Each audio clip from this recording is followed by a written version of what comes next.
Good evening, everyone. Welcome to the Thursday, January 16, 2020 regular school meeting. Here, I'd like to call the meeting to order. We have one school committee member who is participating remotely, Professor Meg Tyler. I'd now like to request those present and willing to please join in the Pledge of Allegiance. I pledge allegiance to the flag of the United States of America and to the republic for which it stands, one nation, under God, indivisible, with liberty and justice for all. The next item on the agenda are recognitions. Do we have any recognitions tonight? Anybody here? Okay, great. We'll move right into public comment. Is anyone here?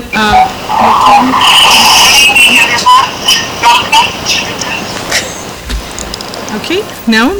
So we'll move right into reports.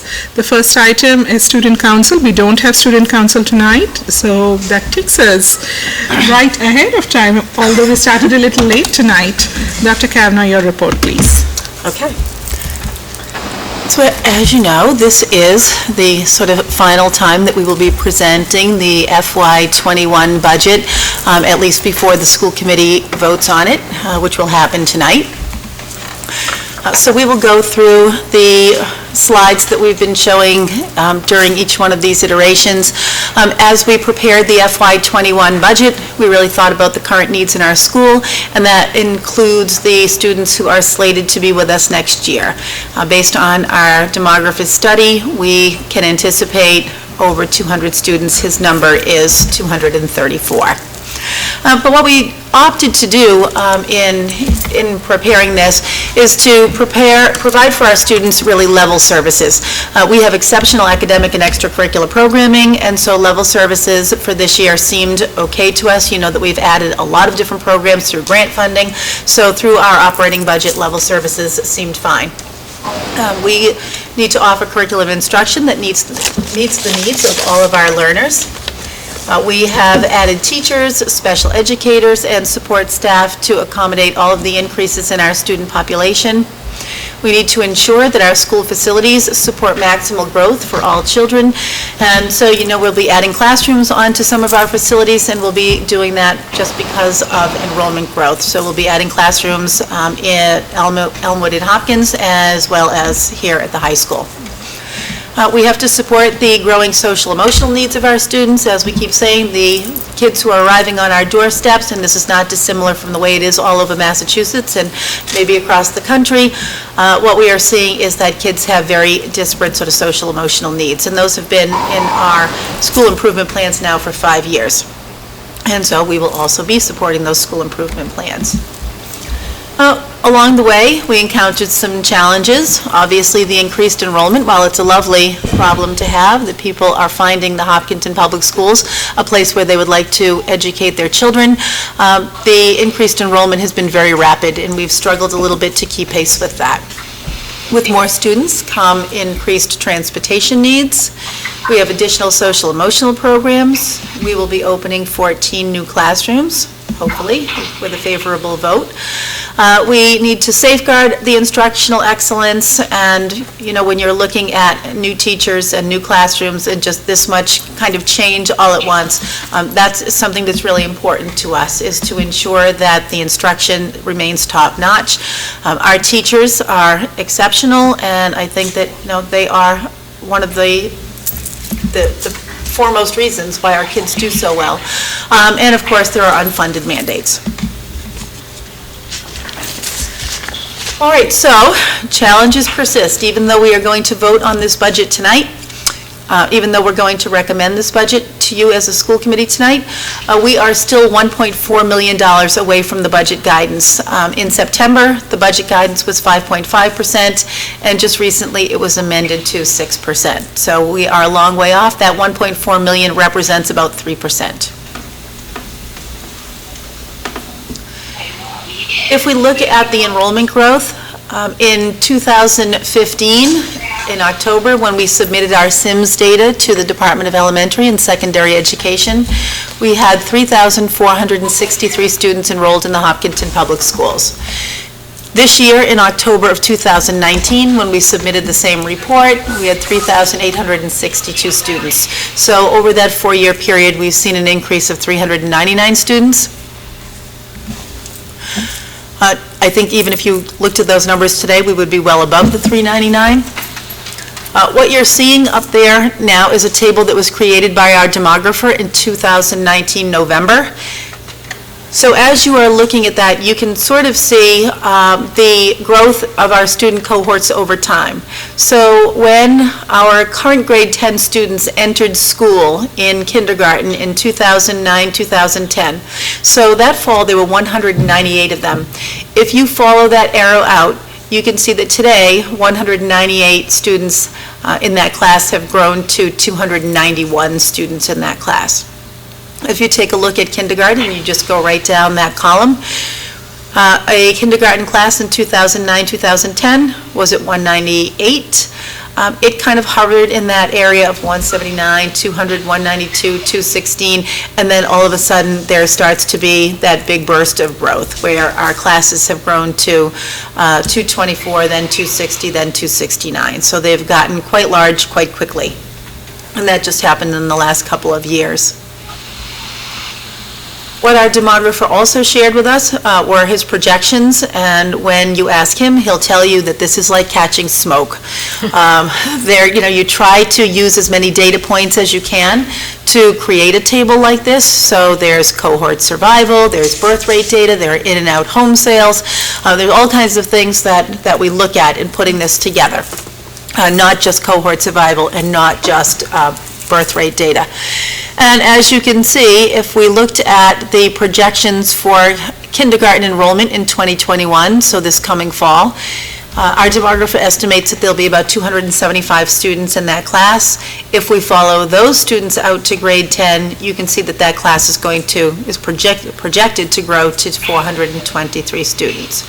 As you look out at that bottom right-hand corner, by the year 2930, it looks that there could be 4,856 students in the Hopkinton Public Schools, so an additional 1,000 really from where we are right now. And that takes us to just under 5,000 kids. What we can say is that we certainly do not have the facilities today to accommodate 4,856 students, so a lot of the work that we will be doing and some of the things that you'll see in the rest of the superintendent's report will address that. This kind of just shows you what an in-out migration looks like. So for grade 1, we had 40 students enter this year, and we had 14 students exit, a net gain of 26. And if you look at some of the big grades, grade 1, 2, 3, 4, and 8, essentially we've added really a whole class to those grades at 26, 29, 20, 22, and 20 students. It's an enormous number of students, really. And then we like to look at our per pupil expenditure data. In 2017, so this was the data we looked at last year at this time, Hopkinton was ranked 24th out of a group of towns that we choose because they are communities that are similar to ours. They are communities that produce high results, as do we, and they might be communities that are proximal to us. So we look at their per pupil expenditure, and even though Hopkinton students will very often, according to testing data, land in that sort of top 5, top 10, top 10% of those communities, we are only 24th in that town by ranking. And that gives us a per pupil expenditure in 2017 of $14,557.98. If we advance to 2018, you can see that we've fallen 3 spaces. We're now at number 27. If you look at where we are compared to where the state is, our per pupil expenditure this year is $15,016.64. And then you can look at where the state of Massachusetts is as well. So I think what we can infer if the state is at 16,506 is that, we are well above state average in our test scores, but we are below state average in our per pupil expenditure. Bottom line is we have an awful lot of service for a very reasonable price.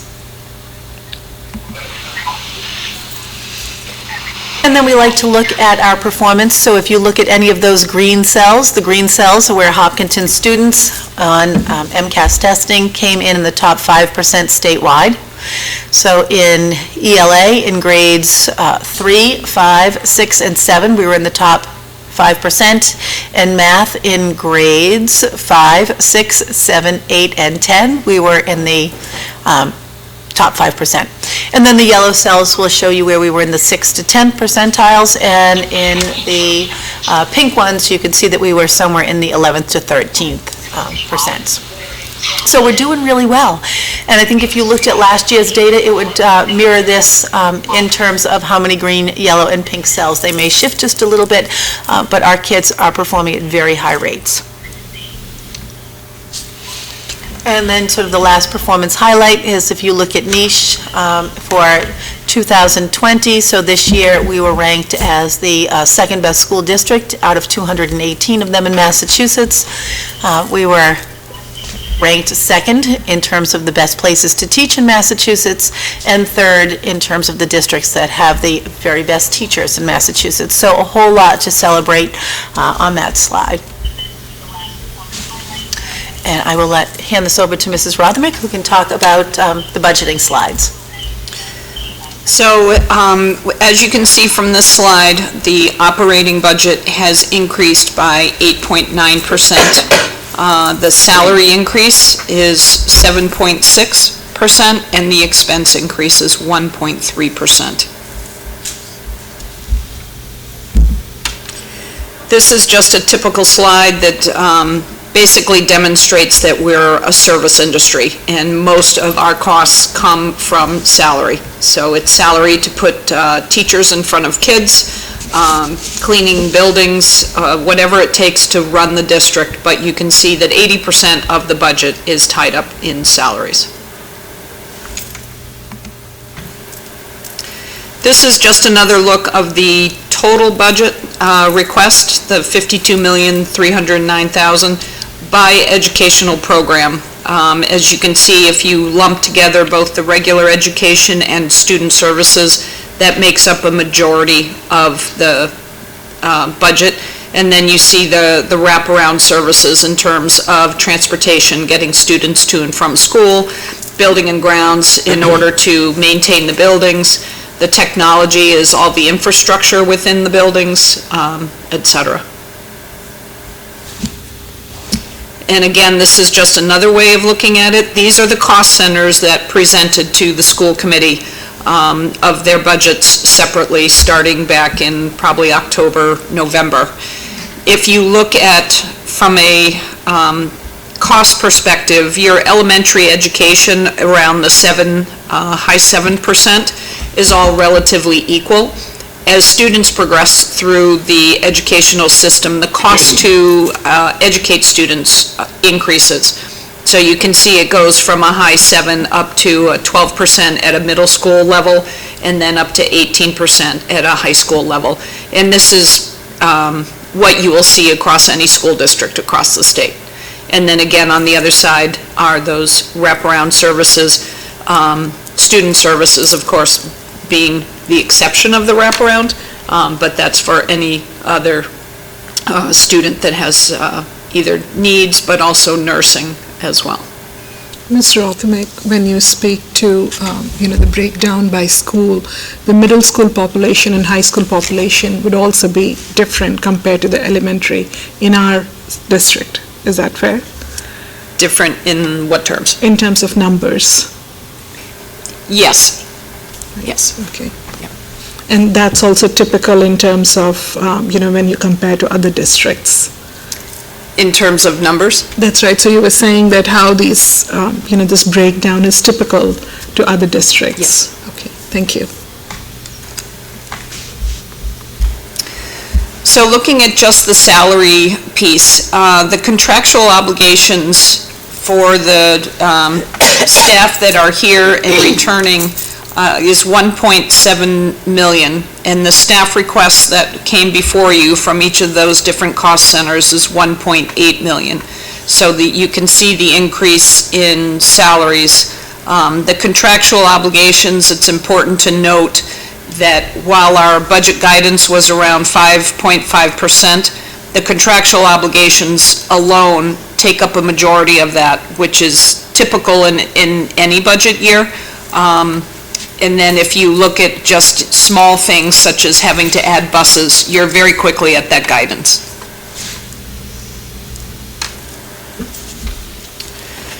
So these are the requests that were put before you, classroom teaching being the highest request to really accommodate class size based on enrollment at 13.5 FTEs.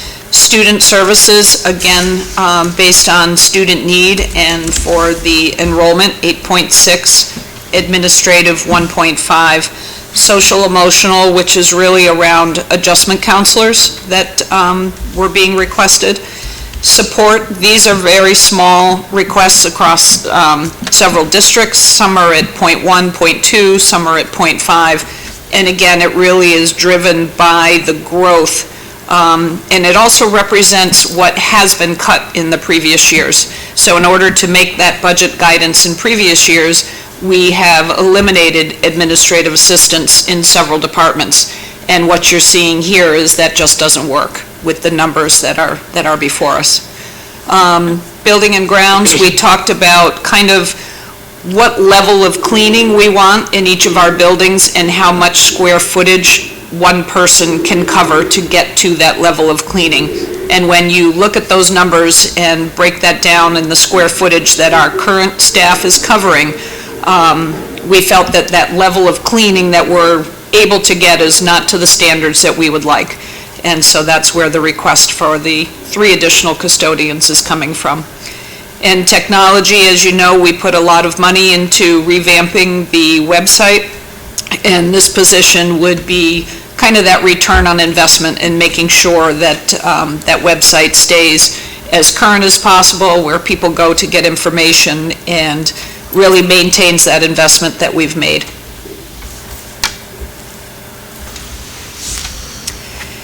In terms of expenses, the expense increase is $614,000, which is about 6.9% increase.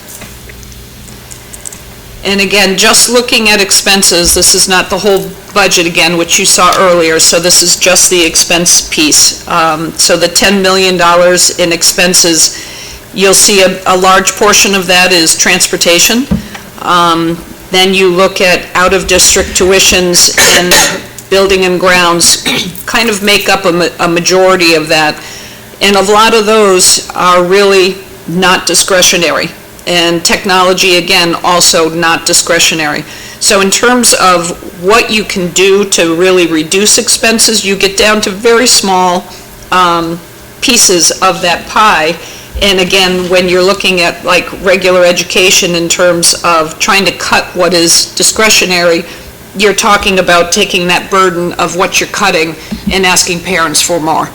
Because at the end of the day, you still need those supplies to run a classroom.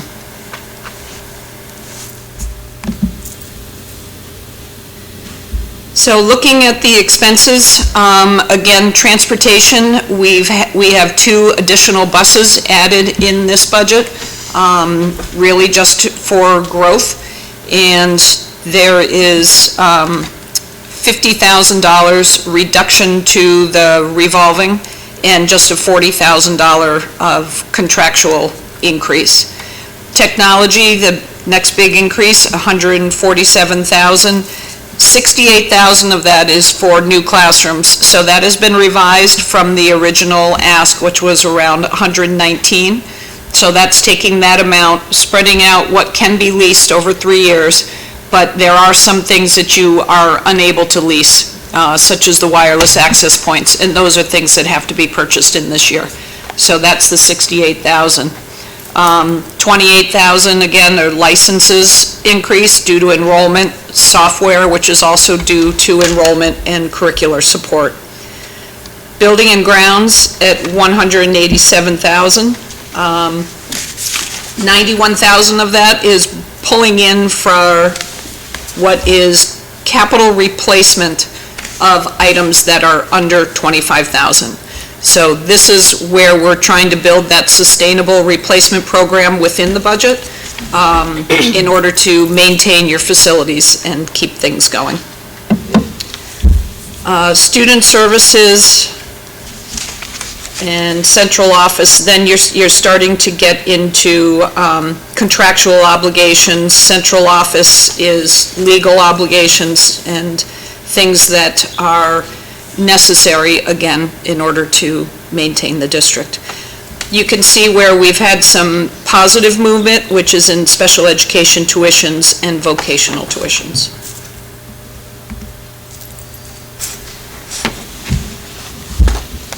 Thank you. I was just trying to connect with Professor Tyler. It looks like she's off of that. Is that right? I'll give it one more shot over here. Okay. She's able to text me through the Google Hangouts. Okay, great. So just, sorry about the So distraction. want me to do this one more time? I restarted it. Try it. Okay. All right, do we need any questions before we move on to the next portion of this report? We have an agenda item to vote it, right? Yes, That's you do. right. So, yeah. Okay. No other questions No at this questions. point? Okay, sounds good. All right, so in this part of the report, I wanted to share some information about the Massachusetts School Building Authority and the statement of interest submission, because we've had a lot of questions that have come up. And so I've started out by looking at our 3 elementary schools, Marathon, Elmwood, and Hopkins. And those schools were built to accommodate 600 students at Marathon, 520 at Elmwood, and 560 at Hopkins. If we look at today's enrollment, the actual at Marathon is 649, Elmwood is 567, and Hopkins is 578. So they are all over-enrolled right now. When we look at a statement of interest, what happens is you have to sort of choose a school. You can submit them for all of your schools, but one of your schools would have to be a priority. So we are sticking with Elmwood as being our priority school. And what will happen is, we'll submit for Elmwood, but at this point, it's my decision to take the Elmwood school and sort of combine it with Hopkins to say what would happen if we looked at the overcrowding in both of those schools. Elmwood would be the school that would be taken offline, and then we would sort of marry in the 2, 3, 4, 5, and that's how it will be submitted. So if you look at the last paragraph on the left-hand side, would the MSBA have to come back out and choose to revisit our school, even though they came out for a senior study last year to walk the Elmwood school to sort of ensure that what we had said in the SOI was, kind of in keeping with what they were actually seeing in Elmwood, they would have to come back out and do it again because this SOI, as it will be submitted, will have new information in it. When you submit your SOI, you don't sort of have preference because you've submitted before, but what will happen is they will say, okay, which of these districts has real priority needs? And then they kind of whittle that down, and then they will sort of look at the ones that are most urgent and most needy. The fact that someone came out to take a look last year at Elmwood is a very good sign. So we can feel positive about that. You can continue to submit year after year, and you may never be invited in. We are hoping that we will be invited in December of 2020. So what does that look like? Because we've had a lot of questions about the timeline and about putting together a criteria working group, having a feasibility study. So the way that looks is what you see up there, and this is MSBA's own flow chart. It's not our flow chart. So if you are invited in, which would happen in December of 2020, in those first, you have 270 days before you enter into the feasibility study. So in the first 30 days, you sort of sign that agreement, you say, I understand all of the rules of the game here, and MSBA has the money, so they pretty much make the rules. And then in the next 60 days, you establish a school building committee, just like we had the elementary school building committee for the Marathon School. And then in the next 90 days, so 90 days have elapsed till we move into that second set of 90 days. And at that point, you start to look at the educational profile of your district. How is it that we teach? What is it that we value? All of those pieces are observed. And we also talk about maintenance. What is it that, we do in terms of taking care of our buildings? How do we, deploy our custodial staff, all of that. And then, in the last leg of that eligibility journey, what happens is that you have to submit local authorization that, yes, this is a town that would fund such a project. So those are your first 270 days. If you were invited in December, say December 1st, to kind of keep it equal, of 2020, you would have all the way to September 1st of 2020 to kind of get all of that stuff figured out. And then you would enter into the feasibility study. So that would be sort of a long way away if we're thinking about September of 2021.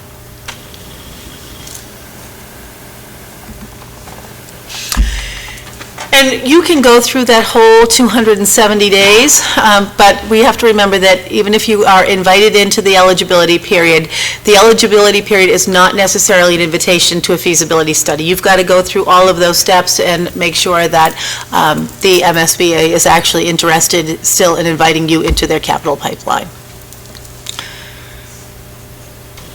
And I guess I just felt it was sort of important for everybody to kind of get a sense of that timeline because, September of 2021 is a long way off, really. Dr. Kavanaugh, do you have any sense of how, generally, if schools get invited in and start down this 270-day process, do most of them then get through to feasibility? I would say yes. Usually, right? Yes. Dr. Kavanaugh, also this is a lot of information to absorb. I think this is very helpful to kind of know, especially going into the conversation that we have later on in the agenda related to the criteria working committee setup. My hope would be that we bring back some more of it probably as an agenda item again to discuss and look at and give some time for everyone to absorb a little bit and ask questions. So this I had to throw in there because you'll remember last week we talked about sort of interrogating the curriculum. To what extent are we really addressing sort of the diversity of the students who are in front of us. And then on Friday morning we had a safety meeting at Marathon School and I pulled up my chair to the table and that was behind me. So I thought I'm just going to take a picture of that because I think it does speak to we have had our librarian at Marathon do a lot of spending this year for some STEAM techs, so things related to science, technology, engineering, the arts and math, and then she's also done a whole lot of purchasing related to diversity, equity, and inclusion. So it was really kind of exciting to see that just last week. Something else that came up today at Marathon School. They are in the process of creating recess communication boards, and what that will do is, make recess a more inclusive time for kids who have communication deficits. So that was sent along to us with just a sample of what that would look like. All right, and then just a couple of other things that are happening. Midterm exams at the high school. We filmed a Highlights from the Hill show just yesterday, so you should be watching for that. Our special guests were Mrs. Carver and Mr. Demon. Just a reminder that the Tech Legislative Breakfast is in Dedham this year, and it will be happening on February 7th. Bullet number 4 is actually important. It's important to the community, I think. Our Keefe Tech enrollment this year, we have 27 students at Keefe. Next year, we're going up to 31 students. And so while it appears that it's only 4 kids, that is a 14% increase in those tuitions. So that's just something to watch for. The Keefe Tech budget does not come out of the school budget, but it will come out of the town side budget. We Deliver is underway in Elmwood, and I believe they had a record-breaking opener with over 700 letters sent and received. It's pretty amazing. I will say, I was at Elmwood the other day, and Mrs. Carver had tons of them on her table, and she does take the time to respond to everyone. And we were looking through them, and one student said, "Dear Mrs. Carver, I think this school has a bright, bright, bright future." It was so lovely. I thought I had to tell people that story. And I know that you are anticipating a presentation from Dr. Zaleski, and she has agreed that a springtime presentation for her vision of special education programming would be appropriate. So we'll look for that on a future agenda. Thank you. And that's all I have. Quick question about the Keefe Tech. Is the enrollment, I'm assuming it's not incoming ninth graders is the larger class rather than they're larger than the outgoing class. It's not 10th and 11th graders coming in. Correct, yes. And I should double check that for you, but I believe that is the case. The other thing that is happening at Keefe, they used to have whole class sizes there that hovered around 160, 170, and next year their classes are all going to be at just about 200, maybe at 216 or 198, but they are growing also, and the budget, I think right now Keefe Tech's budget is at about a 6.8% increase, but in talking to John Evans, who is the super there, he thinks he'll get it down to about a 6% increase. So even though our payment will be a 14% increase, it'll be a 14% increase on a budget that's at a 6% increase, if that makes sense. So, and that's it. So thank you. Thank you, Dr. Kavanaugh. Next item on the agenda, the school committee chair report. I have approved payroll warrants numbers S20013 and number S20014. The warrants have been included in your packet. Besides that, my biggest update is really on the Budget Advisory Council. We finally met. That was earlier this week. It was the first of a series of meetings. Of course, we've started very late this year. The select board members said on their end the biggest concern for the delay was the unexpected special town meeting, and it put a lot of strain on resources. So that is the reason why it has started a little late. However, the commitment expressed is to look under every rock to fulfill the needs that we have shared. So I felt very positive about that conversation. Of course, we know at this point, as Dr. Kavanaugh shared, that of what we have expressed, the initial number that has been put forth for us is 1.4 million less than what we have asked for. Of course, this process will be lengthy. It will be a series of conversation, and it might be a little contentious along the way, but we'll get through this. But the idea is still to look for finding ways to get the funding that we need. There were many aspects that were looked at as to where is it that we could bring not only efficiencies but also where could we look for the funds. There were conversations around anything in the excess levy, any reserves that may be available, any other kinds of aid that may be available besides any host community agreement related funding. So these are all on the radar. Besides that, we all received an email from a teacher from the middle school expressing needs with regard to teacher requirements. So that's all I have for the school committee chair report. If there are any other reports on the liaison front, I have some reports. please. I actually wrote them down this time, so it's a first, if I can only find them. Hang on.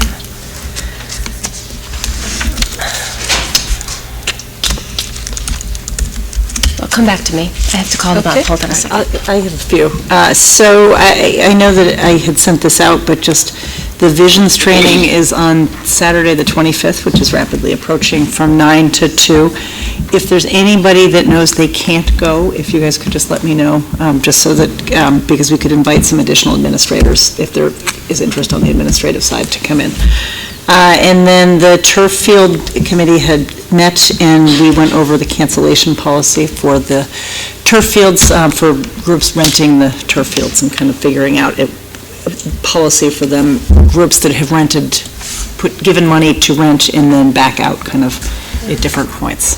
And then the final one is the bridge is continuing to get a lot of needs expressed to us from the schools, which is really great that I think different people in schools are aware that we're out there and trying to connect different student groups with resources in the community. So we've had needs everything from school supplies to winter coats, boots, stuff like that, and lots of stuff in between, so.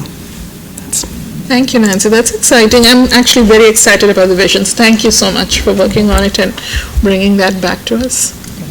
I'm just curious, are we doing a good, having a lot of renters in the turf field? Do we have much outside use? There are a number, I don't have those numbers in front of me, But it is getting some... Susan probably you know better the exact numbers than I do, but it would be. So we are bringing in revenue from the rentals. We're still kind of getting out there in terms of letting people know that we're available. Okay. So it's growing. That's good. Tournaments and stuff too. So. Yeah. That's great. You good? I'm good, yeah. Okay. So we had a HOP Coalition meeting this week, and just a couple key highlights. The HOP Coalition is Hopkinton Organizing for Prevention, looking to prevent substance abuse in town. And so anyway, we had sort of a reorganizing meeting so that we're going to be sort of relaunching in a way. We have a consultant coming in to walk us through reestablishing the mission, the objectives, and so forth, potentially to lay the groundwork to pursue a drug-free communities grant that will help sustain the work long-term. So it was really good training, and in that meeting, they also referenced the interface referral service that you may hopefully have heard of. The town is offering a free interface referral service for mental health referrals, and our school guidance offices are doing a lot of sharing of that information. We've had 39 referrals in the first 3 months. Typically, towns are seeing 30 to 50 referrals per year, so 39 in 3 months is a high number. It's kind of a good number and a bad number. I mean, it's good in that people are finding this service useful. It's a little frightening because there is obviously a high need, which sort of ties into the Senate President Spilka's presentation saying 1 in 5 adolescents are struggling with some sort of mental health issues. So I do encourage anyone who's looking for a mental health specialist to seek out a guidance counselor or the Youth and Family Services to get that contact information. I saw it at CVS today. Yeah, they're all over. Yeah. We're trying to get that. It's not just it's for anyone, any age. And we've had seniors, actually in the 39, there were some seniors, mostly youth, but it was a mixed group. And on February 7th, there's going to be a joint event with the Metro West Youth teaming together, MIGHT, and the Be Free organization from the high school to hold just a youth event with multiple towns for another place substance-free for kids to go. And there's free food. It's Chipotle, so I encourage kids to go. It's February 7th at the HCA, and they are looking for new members to participate in the HOP Coalition, so if anybody would like to help create a healthier town, please reach out to Donna Alcott at Youth and Family Services. I have another little update from the Procedure Working Group. We met for the first time, so that was good. Nita and I are on that. We decided that we would, for a first effort, we would focus on procedures that directly support the 3 things that we do as a school committee: superintendent evaluation, which we're going to talk about later, budget, and policy. So some other things that had been discussed last year around minutes taking and orientation, they're a little lower level. We might put those in a handbook type thing, but procedurally we'd like to document sort of how do we evaluate the superintendent and those sorts of things. And the website subcommittee, that's why I had to write it down. The website subcommittee has now compiled the results of our satisfaction survey that was done before the holiday break, and we are looking to get on the next school committee agenda to report out and request that our committee be disbanded, because I think our work is done. Great. So hopefully this first or last February meeting would be great. That's great. That's plenty of updates. Great work there. And I have one quick one from the planning board meeting on Monday. This is kind of a combo. The Growth Study Committee presented to the planning board a proposal to attempt to get on the May town meeting, allow the town to vote on whether or not we would like to have an economic development officer. So they presented sort of a redlined draft of the rules of this particular new position in the town, including strategic planning, outworking, and networking, and to work as a liaison between town boards and officials.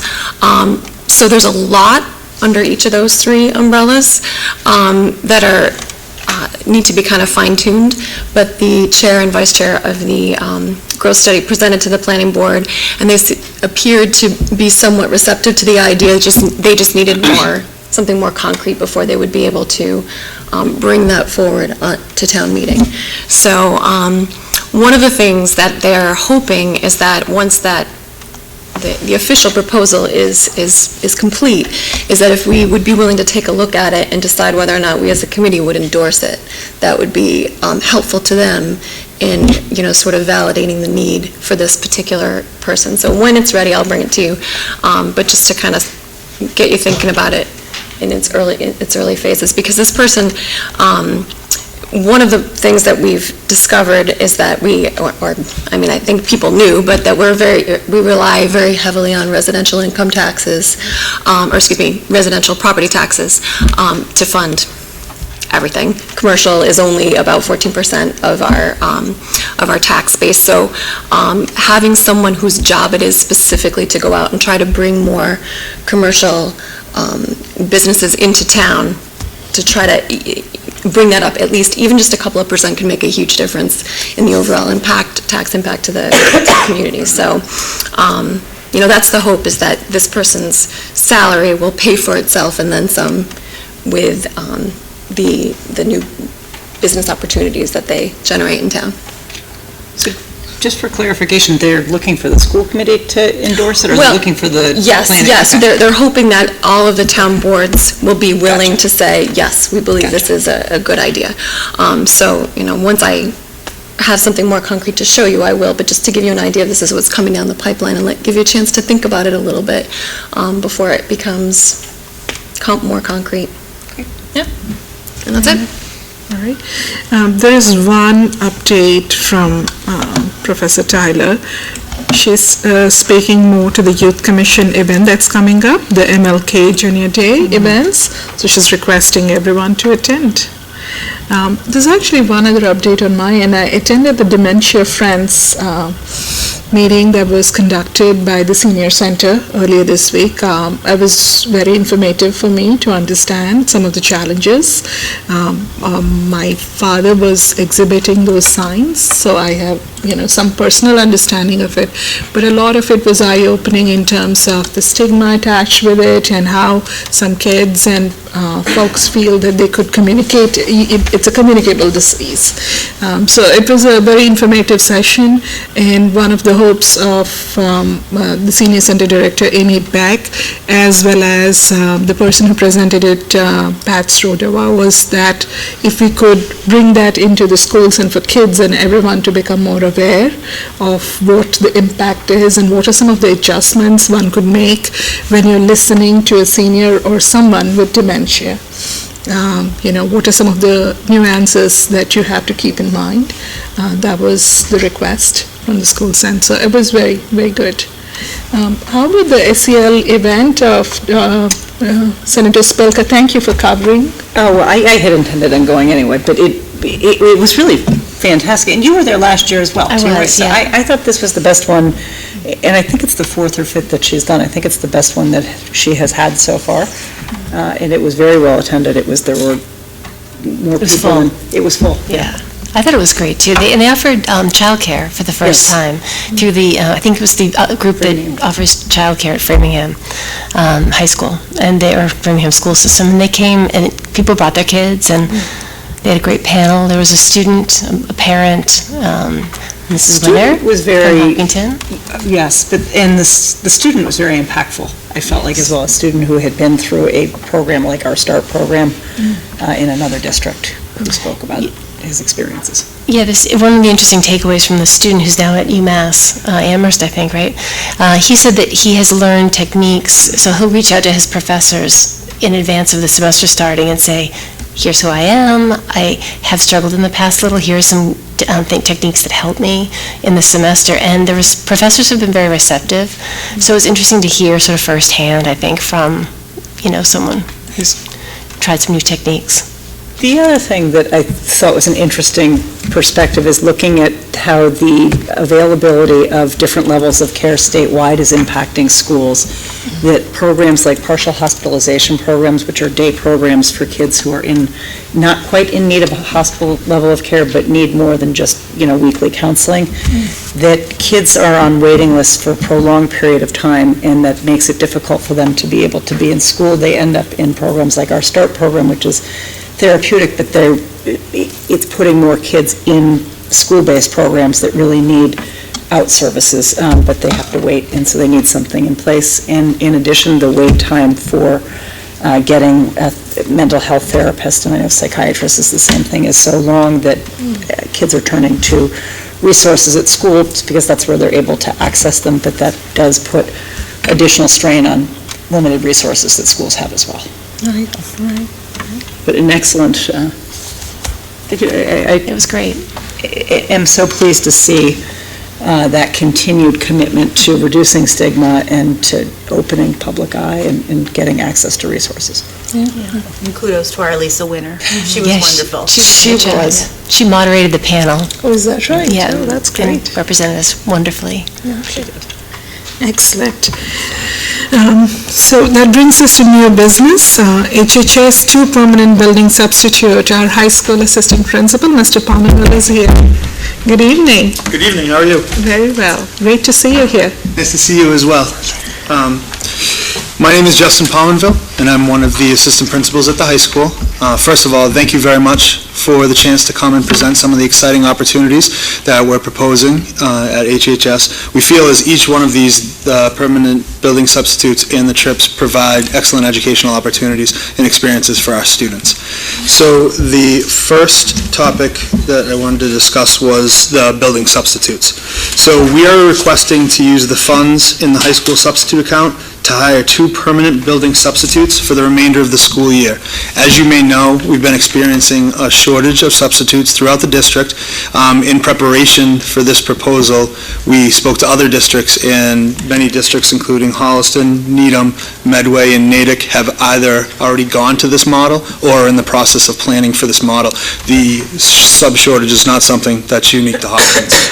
So what that looks like on a day-to-day basis is that because for the number of teachers that are out, we don't have the appropriate amount of subs to cover each of those classes individually, we have to end up consolidating classes in common areas such as the library or the cafeteria.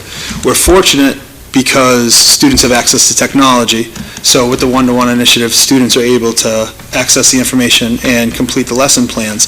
The challenge comes from the teacher's perspective because on a day-to-day basis, they don't know whether they're going to have a substitute in their classroom or if their class is going to go down to the cafeteria. So what ends up happening in those situations is different lesson plans need to get created and ultimately aren't even used at times because teachers like to have specific assignments. If they're going to be in the classroom, there's different resources, there's different opportunities presented there. It's appropriate to have classes in the cafeteria, but that inconsistency of on a day-to-day basis, am I going to have a sub, am I not going to have a sub? And frequently, we won't know the final number of subs available until that morning, 6:30. So logistically, it's a challenge. On the student end, it also creates inconsistencies because the students aren't quite sure, am I going to the classroom, am I going to the caf, am I doing it online, am I doing it somewhere else? So there's a lot of inconsistencies that are created there.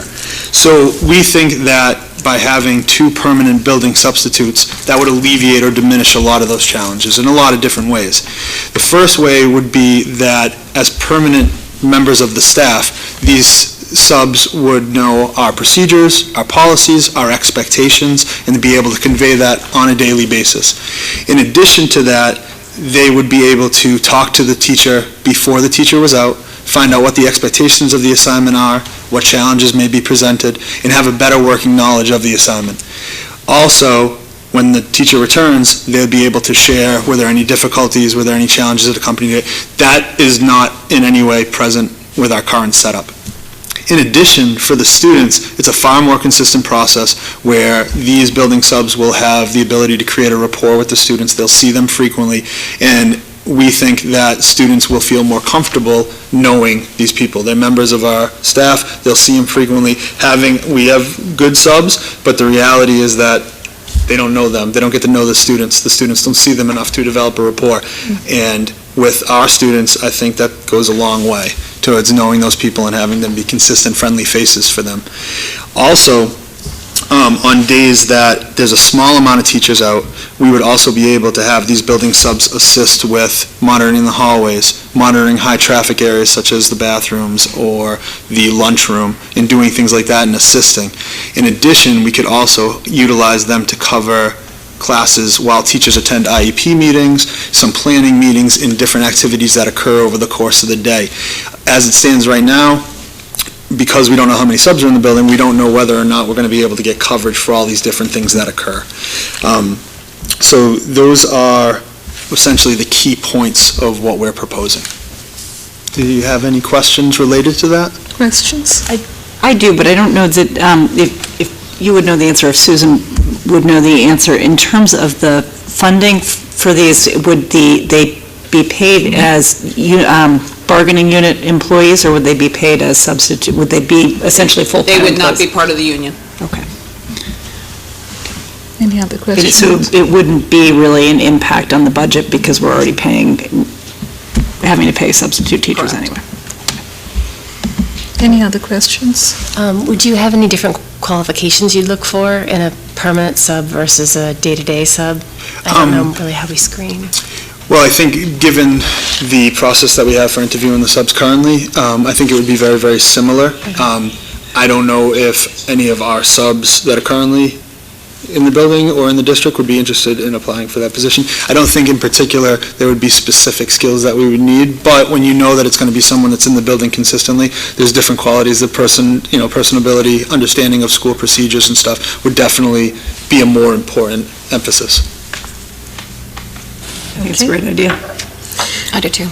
There's one comment and question from Professor Tyler. She says it's a good idea, but out of curiosity, will these substitutes ever cover for absent learning specialists, those who work with kids who have moderate or intensive needs? Generally, well, they would cover classes in which students with particular needs might be in, because we have inclusive classes, so the students are in those classes. So, but we don't generally cover. We don't have subs cover our moderate special needs classrooms. We have other service providers that they're familiar with, and we cover it through different ways. Okay, that's great to know. Thank you. Also, Amanda, it looks like we need you to log in, just technical. That's all right. Any other questions in the meantime? No. Just to offer one other point of clarification, with students going into the cafeteria and consolidating in the cafeteria, they will be organized by class. So I think it's important that everyone understands when they hear consolidated in the cafeteria, it's not, we're going to put all these classes and it's going to be a mix. They'll be separated by class. So as they walk in, it's a little bit easier to monitor, but also you'd have all the students that are in that freshman English class, they're going to be sitting together, they're going to be working on the assignments. It's a lot easier to monitor, but it's also just more conducive for the students to complete the assignments. Great. Thank you, Mr. Pominville. I'm looking at Meg. Okay, great. Thank you. So having said that, I'm looking for a motion to approve the 2 permanent building substitute for Hopkinton High School as requested. So moved. Motion by Amanda, second. Second. Second by Jen. We'll do a roll call vote. Amanda? Yes. Meg? Aye. She said aye. Yeah, we're on mute. I'm also a yes. I'm a yes as well. We'll be able to hear her. Maybe. We can't hear her, but she's saying aye. Does that count? Well, we have the votes. Yeah, it's okay. That's right. So it certainly passes. Thank you, Mr. Thank you very much. All right, moving on to the next item on the agenda, HHS intent to travel. So we have a variety of trips that we'd like to propose for 2020, 2021, each of them having a different focus. We feel as offering diverse trips over the course of the entire school year, it allows for a larger group of students to be able to participate. For example, in this school year, we have 120 students that are going to be going on school trips, which is outstanding. We are also very fortunate because we have a group of very experienced chaperones And by offering a variety of different trips, those experienced chaperones are also expanding the amount of staff members that are going on all these different trips, thus creating an even larger network of experienced chaperones, providing a better experience. And I'm sure, as you can all understand, going on these trips, between the logistics, the planning, and just the general maintaining of order, having experienced chaperones is definitely a benefit. So would you like me to say all four of these in order and kind of talk about them, or would you like to do them one at a time? Why don't we do it one at a time, because that's how we planned Okay, it. excellent. Thank you. So the first trip is a trip to Germany and Switzerland that is scheduled for April 16th through the 25th. Catherine McCahill is the primary chaperone for that trip. It's a Friday to Sunday trip, so only one school day will be impacted. And the purpose of this trip and the focus is to learn how STEM principles are being utilized throughout Europe and internationally, and to see how it's helping to shape innovation in Berlin and Switzerland. For example, on this trip, they will be going to a refurbished industrial complex in Berlin with a urban planner, and then they will, during the tour, learn the different concepts, and then they will actually be doing experiments and try their own hand at urban planning. So not only will they be in innovative places, and when they're in Switzerland, they'll be going to Freiburg, which was a medieval town, and it's now been converted to an eco-friendly community, and they have a lot of different innovative concepts there, but they're also working with experts as well. So there's a lot of different learning that's going to be taking place, but they actually get to utilize the things that they're talking about and learn right from experts while also in the places that they're visiting. Great. Any questions? I think it's a fabulous program. Looks like very exciting. Very different from things I've heard in the past. I don't remember hearing of such a trip in the past. Yeah, I don't recall us going on a trip such as this. I mean, being able to go specifically to the cities and to see it in real time, when you're talking about sustainable innovation, and to talk about it's one thing, but to actually see it in action and to see how they've taken these ancient towns and ancient cities and then converted them for use in today's, in today's society, it's really very interesting. Right, great. Looking for a motion to approve the intent to travel for April 16th to 25th, 2021 to Germany and Switzerland for HHS students. So moved. Motion by Amanda, I'll second. second by Jen. Do we have Professor Toilet voice? Okay. Amanda? Aye. Meg? Aye. Jen? Yes. Nancy? Yes. I'm a yes as well, and so that carries. Thank you, Mr. Pominville. The next item is also yours, intent to travel. Yes, so this is the first of two trips that we are proposing for Peru, each with a different focus. This trip will be going to Peru April 15th through April 25th. Lauren Polanski is the primary chaperone on this trip. It'll be running from Thursday to Sunday, so 2 days of school will be impacted. This trip to Peru has a more cultural focus, so students will be visiting the Peruvian side of the Amazon jungle as well as the Atacama Desert area. They will have the ability to utilize their language skills to interact with indigenous people and native speakers, but also learn about the varied ecosystems that are present within those two environments. They'll be taking an Amazon boat cruise, but they'll also be visiting Lima, the central city in Peru, and also be visiting the desert. So they'll be seeing all of that. I think some of the real highlights would be actually being able to go down the Amazon, visit indigenous villages, and also be able to see the capital city, which is a little bit more industrialized. Excellent. Again, very exciting. This is also the first I've heard. It looks like the things that you have this year in front of us are all new. Trying to be innovative with our trips. Yeah, that's great. Any questions? No. Great. Looking for a motion to approve the intent to travel for April 15th through 25th, 2021 to Peru for HHS students. So moved. Motion Second. by Amanda, second by Jen. We'll do a roll call.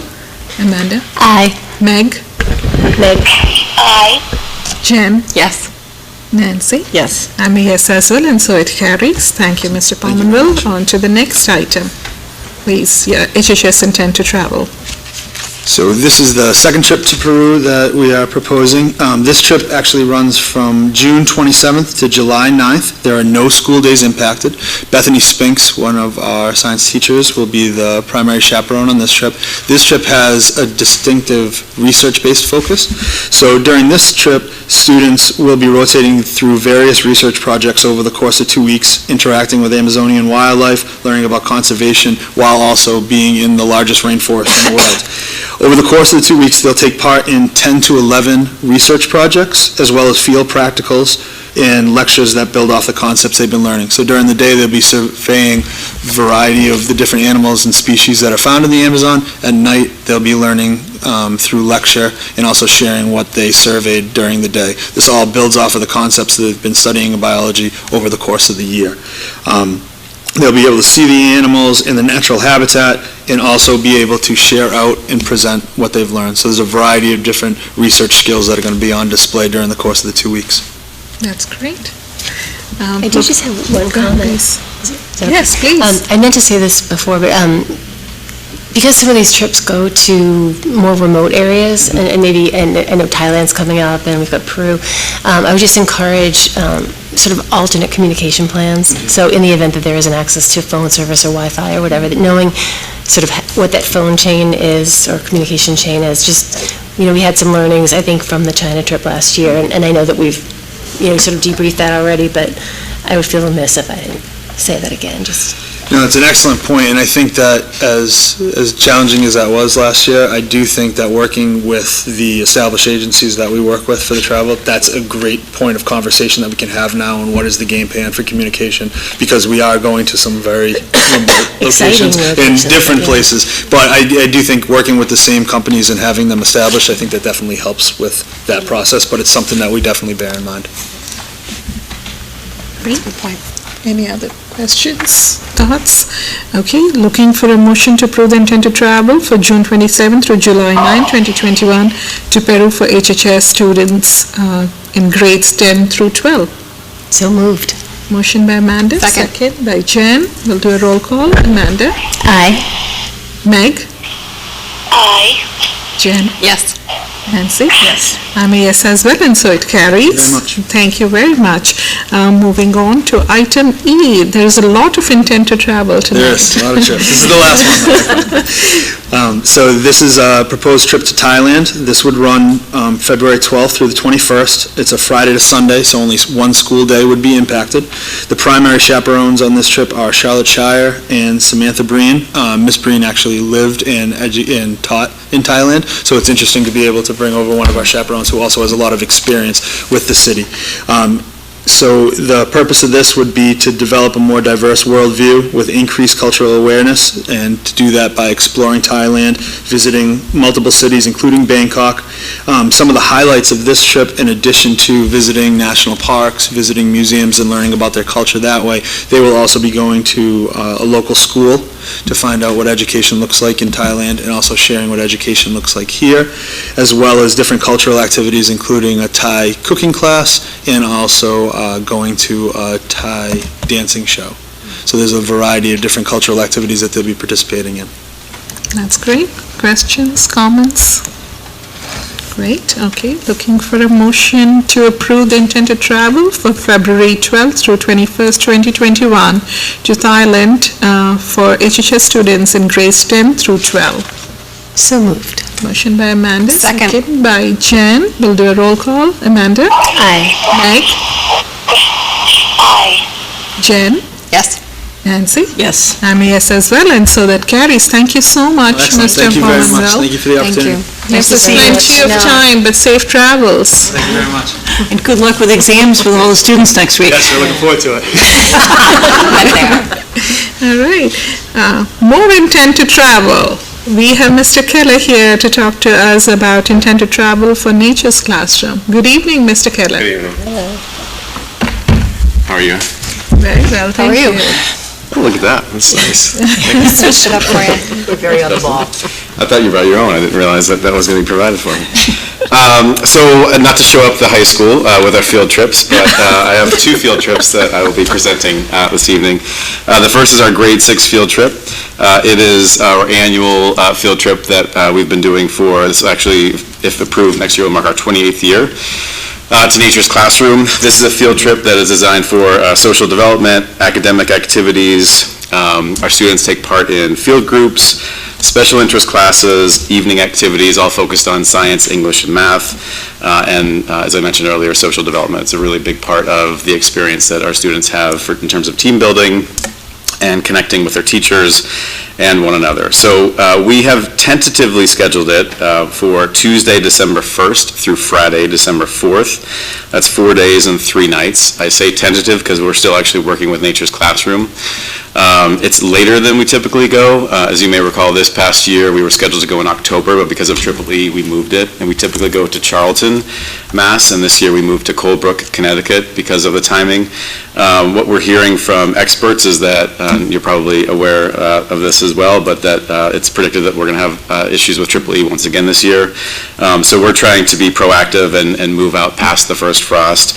And right now, the earliest date we could get is December 1st, but Nature's Classroom is working to move some things around and potentially have us closer to the end of November. So that's kind of where we're at right now, is looking at that. Returning to Charlton, Mass, which is our preferred site, instead of Colebrook, like I said, is where we went last year, when we used to go years ago. But so that's our grade 6 field trip proposal. Thank you. Questions? I know how much this is loved by kids, Nature's Classroom, so I'm totally excited for this to happen all over again. Right? My kids love Nature's Classroom. It's a real sort of rite of passage for 6th graders, so it's great. Okay, looking for a motion. So moved. A motion by Amanda, second. Second. Second by Jen. We'll do a roll call. Amanda? Aye. Meg? Aye. Jen? Yes. Nancy? Yes. I'm a yes as well, and so that carries. Thank you, Mr. Keller. Next item is also yours. Thank you. So we have, you'll see that there's 2 proposals for our grade 8 field trip. The first is what we've been doing for the past, this will actually would be our 4th year going to New York City. So the proposal for us to continue our New York City trip is from Wednesday, June 9th through Friday, June 11th. That's 3 days and 2 nights. We travel by bus to New York City. Highlights of that trip are going to the Statue of Liberty, a Broadway show. This year we're going to see To Kill a Mockingbird, which we went to last year. We go to the 9/11 Memorial Museum, the Museum of Modern Art. We do a dinner cruise. And the cost of that field trip is between $785 and $799, and that depends on the number of students who attend, and there's some ranges in the proposal for that. So that's number 1, and then I'm going to talk about the second proposal that you have in front of you. And I want to just be really clear that this is a very preliminary exploratory stage, but knowing the deadline that we have for getting requests for overnight field trips, I wanted to at least get something in front of you. So as you may recall, we shifted, social studies curriculum shifted to civics in 8th grade, and so this is our first year with civics across the state. 8th grade has a civics program. So as a result of that, we have begun looking at and considering returning the 8th grade field trip to Washington, D.C. So again, very preliminary stages. We just communicated with a couple different tour companies to kind of look at things, but because of this deadline, I wanted to get that in front of you. So essentially, our Washington, D.C. trip would turn into 4 days and 3 nights. As I mentioned earlier, the New York City is 3 days, 2 nights. Obviously that, maybe not obvious, but that's because of the distance D.C. is from here, and that we essentially spend a day in the bus. So what we're looking at that for is Tuesday, June 8th through Friday, June 11th. And the highlights of that trip include Arlington National Cemetery, the Jefferson Memorial, many of the memorials and museums in Washington, D.C. And then in looking at 2 different companies, what you have in front of you is a proposal from Jump Street, who we use for our New York City trip. We've also in the past worked with an organization called Close Up, and they are very focused on government and civics, and so there's opportunities to do mock trials and different components with that. So with both companies, we'd have the opportunity to go see our congressman or go into have an opportunity to see our politicians. So again, I know I've said it a couple times, but I want to reiterate that that's just in a very early stage, and it's nothing that we're close to making any decisions on, but those are the two proposals we have. But you do intend to, if everything works out, proceed with this? With one of them. One or the other. Proceed with one of them, absolutely, yes, Okay. no question. And I, just to be honest, I'd say we are certainly leaning toward New York City.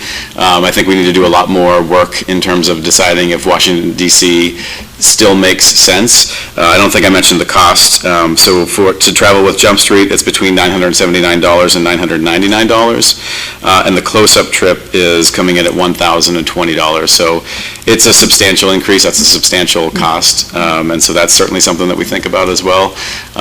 When we moved to New York City, that was one of the factors, is how expensive the trip to Washington is for families, so. Now, Mr. Keller, is there any reason why we would need to make this decision right now? Would you like to wait for a little bit and come back once there's more clarity on your end? I would be comfortable with that. I was just trying to honor the school committee. Schedule. It's our policy. Right. Yeah, thank you for abiding by the Yeah. policy. of course. But yes, we have a deadline of Martin Luther King Day, isn't it? Or- Yeah. So, But we could presumably approve the intent on either of them, knowing that you're not taking both of them. Right. yeah. Correct. The other option, and Well, I think then that's you could correct. bring Well, conflicting dates is, Yeah. right there, so yeah. Right. Should we be looking to make any amendments to the motion? How does it currently read? No, I think So we that, approve both? I think we As approve now, both, then she and is once back. the plans are more finalized, because it comes back anyway, there's a timeline, and I don't have it off the top of my head, but our policy Right, only one will dictates- come back. Yeah, exactly. So, I think I typically return in the summer, if I'm not mistaken. is that, yeah. And this is just an intent to travel, so it's not like, And so if we pass this, we would be saying essentially that we're okay with either of the trips. Right. Yes. Just that the motion speaks to those separately, not necessarily either.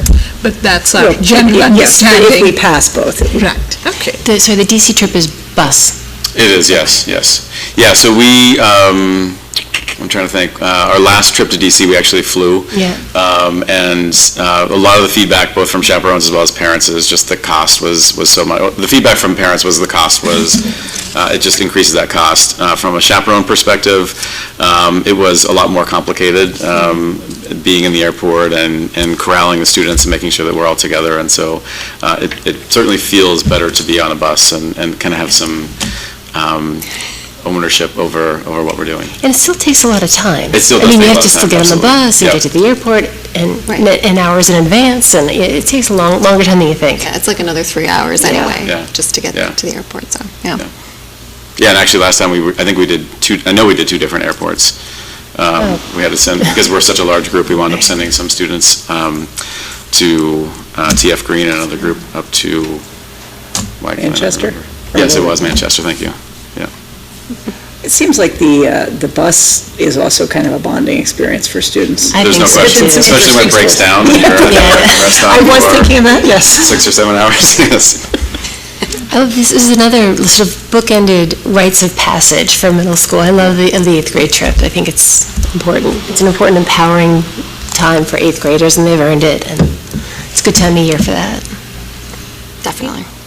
All right, so we'll do it one at a time. Item G, move to approve the intent to travel for grade 8 trip to New York City for June 9 through 11, 2021.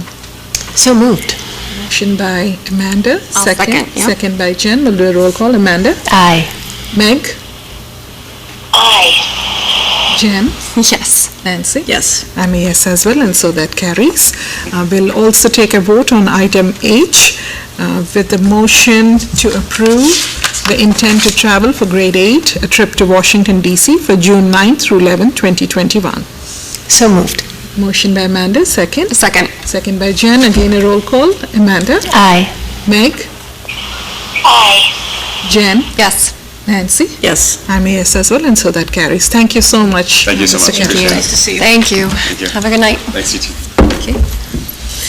All right, moving on to one of the most important items on the agenda tonight, the school committee's vote for the FY21 school budget. So we've seen a lot of the items and requests. So here for our consideration is the superintendent's recommendation. Yes, so as superintendent, I would encourage you, recommend that we vote for this budget the way it's presented. As you know, we're still $1.4 million away from that guidance, and so I'm sure that we'll be working with the town. But we know that we need to hand this over to the town tomorrow, so I'm encouraging a vote tonight. Great. Thank you, Dr. Kavanaugh. I put some thoughts together on my end. So we are anticipating 234 students next year. Yes. And that's what this budget is based on, and this is the net growth. Right. Obviously, this is a very big number, and as our administration and teachers reminded us, there are needs to consider which numbers alone cannot articulate. We have needs not just inside the classroom, but there are transportation needs for these 234 students, as well as space needs.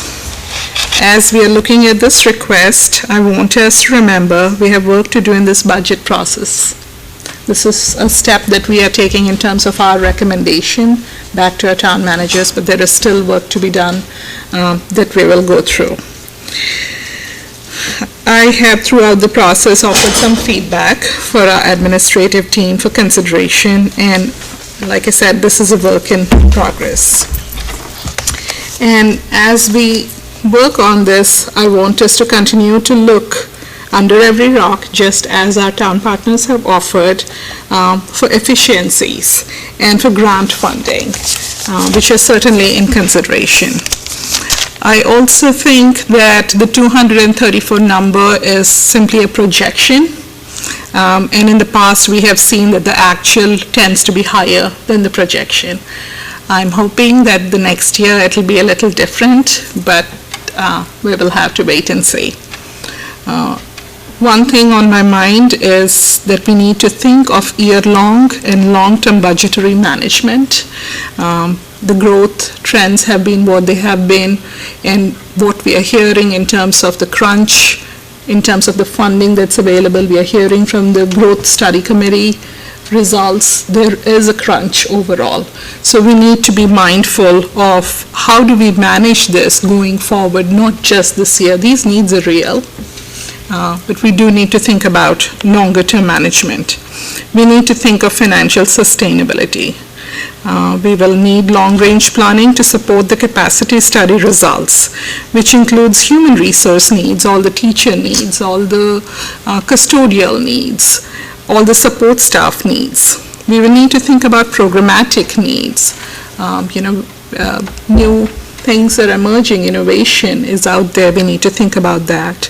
We need to continue to think about space needs, and of course, maintenance of those spaces.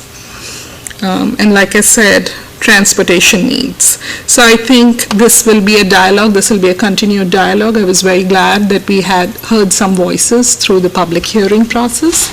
I was very glad to hear voices from teachers. I'm very glad to hear from parents.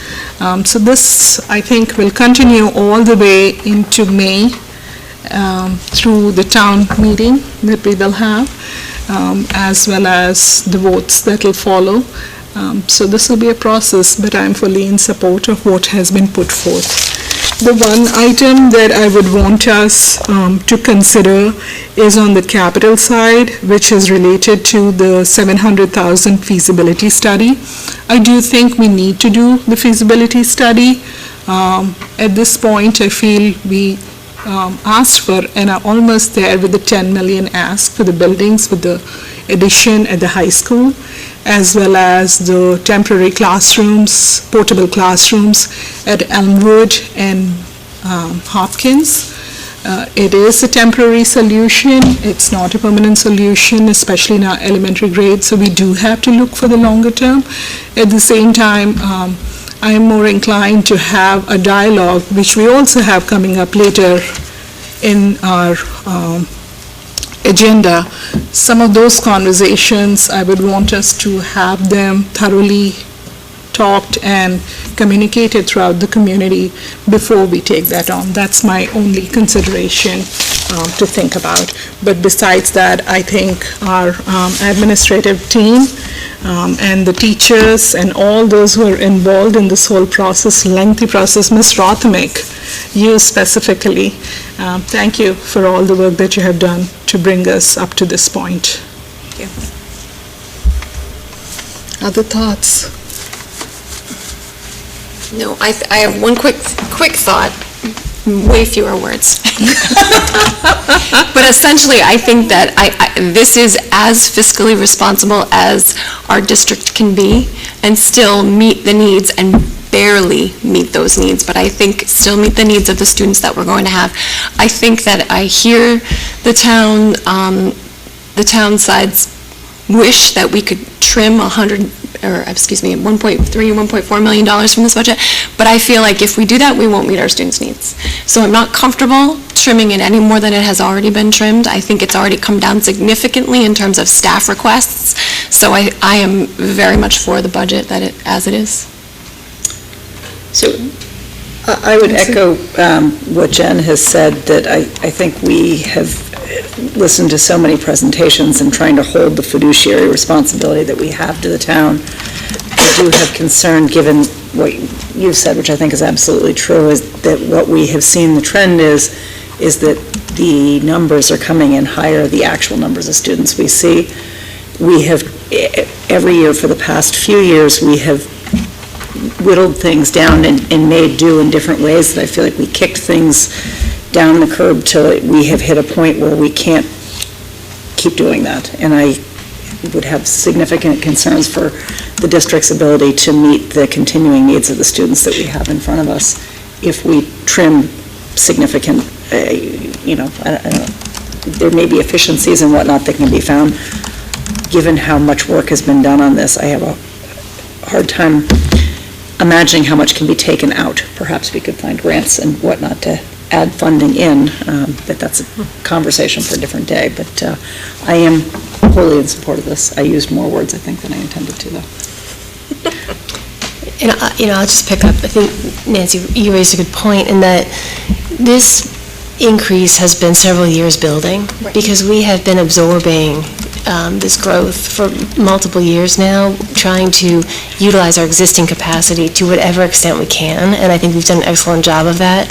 But it's like when you're packing a suitcase, you can kind of keep putting stuff in, but at some point it's full, and you need to buy another suitcase. And I think in this case, our budget, again, Jen, to your point, I mean, the administrators and the SELs and everyone came forward with what they thought we needed, and then we said, well, there's no way. We cut down significantly to get here. Essentially half. We did. Of the personnel requests. And, I think there is no fluff here. This is not perfect. This is, running the school responsibly. I think next year, building, some of the numbers that we've increased reflect the capacity that we're hopefully adding with additional classrooms that need teachers and so forth. But this, like I said, this has been building over time. And I think if I look to the growth projections, again, we don't know the projections, they're not actuals yet, but if we look after next year, the incremental increase drops significantly. Mm-hmm. So next year we're talking about, I think 234 or something along those lines, and then it's under 100. It's significantly lower for the years that follow. Now, again, we don't really know, we don't have a crystal ball, but to me, this year's budget, it's critical, and it's kind of a little bit of a course correction budget for us. So I would be very reluctant to cut any of the requests. I think we've already cut what we can cut. I don't know if there's other kinds of efficiencies.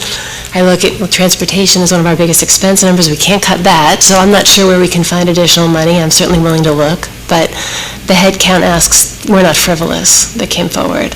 And when I listen to parents who've spoken either at the town meeting, wholeheartedly citizens supported the idea of new classrooms.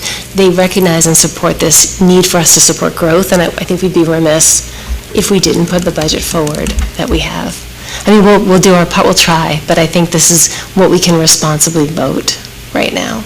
I also would point out that, and I don't know if others have heard this other years, this is the first year I remember a substantial number of people actually asking why we're not asking for more money than we are. I agree. And that's, I think trying to balance what the town is able to provide funding-wise with what people would like to see. I have seen a lot of people say, why aren't you putting this in the budget? And as we saw from teachers that we heard from.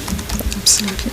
All right. I just have something from Professor Tyler. She says, let me echo what others have said. Student needs require that we do no more trimming of the budget. The needs of our students are great, not slender.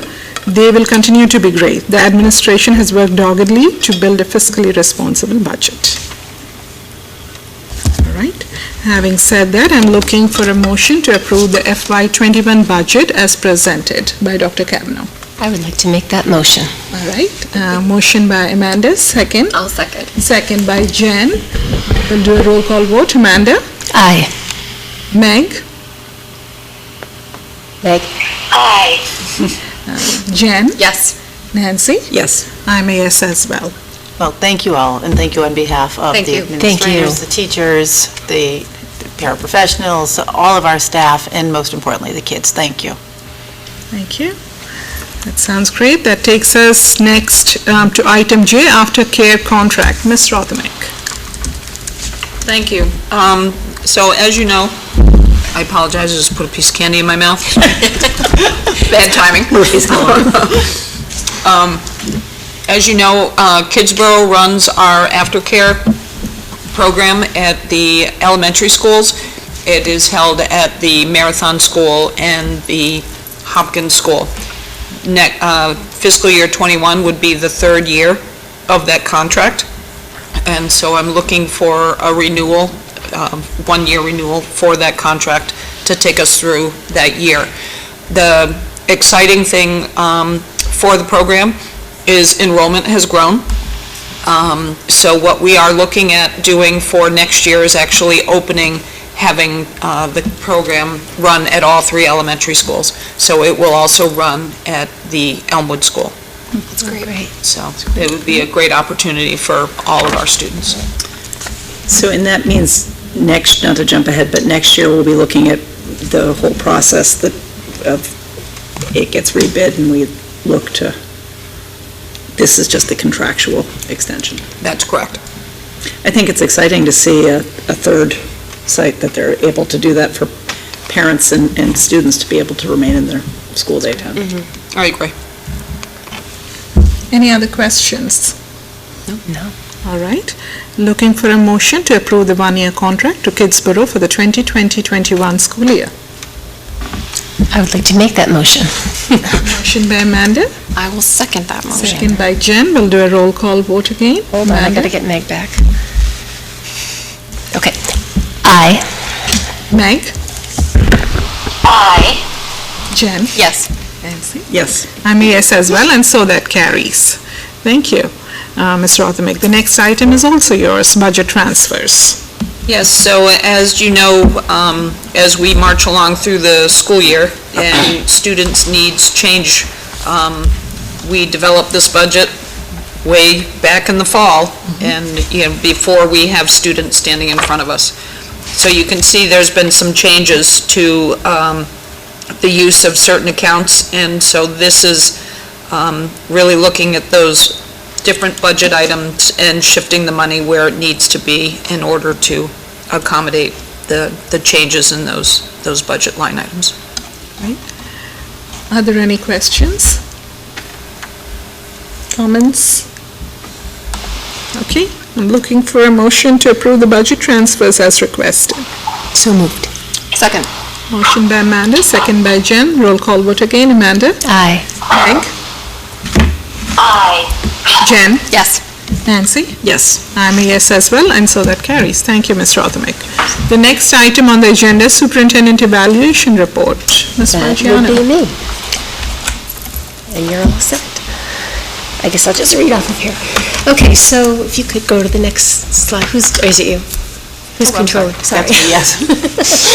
Okay, so I asked to bring this forward. As you may recall, on November 25th, Dr. Kavanaugh and Ms. Parsons and myself went to a drive-in on superintendent evaluations hosted by the Mass Association of School Superintendents and the Mass Association of School Committees. And it was a sort of update and a training on what's going on with superintendent evaluations and a check-in on best practices. So out of that, I sort of highlighted 4 things that I think we need to talk about. I don't think we're going to be deciding these things tonight because I think there's you probably have to go think about some of this, but I wanted to start the conversation. The 4 things would be looking at the evaluation indicators and deciding which ones we want to use for this year. Deciding which rubric we would like to use. There has been a rubric in place. They've now put out a pilot of a new rubric that's simplified, and we can decide this year if we want to participate in that pilot or not. We need to talk about how we are going to do the summative review or year-end review for this year. And then, as I mentioned earlier, the procedure working group would like to document what we think our procedure is around formative and summative reviews, and I'd like to know any considerations you'd want to feed into us as we draft that for next meeting. Dr. Kavanaugh. So first question, evaluation indicators. Should we pick a subset of indicators for this year? Dr. Kavanaugh. No, sorry, next slide. Oh, I thought you were asking me the question. Not yet. Okay. Opinion on that. So the Department of Elementary and Secondary Education recommends that a district pick 6 to 8 indicators. Last year, you may recall, we didn't do that. We evaluated our brand new superintendent on every indicator and every element that there could be an evaluation on. And you bravely took it, so that was great. So what you'll see up here, you see there are 4 standards: instructional leadership, management and operations, family and community engagement, and professional culture. Those are the general 4 standards that describe the work of the superintendent. And the items listed below, the A through F or A through E, those are indicators. And this is an example slide from DESE where they had highlighted, a subset. And this is an idea of what we could do as well if that's something that we thought would be more effective in our evaluation.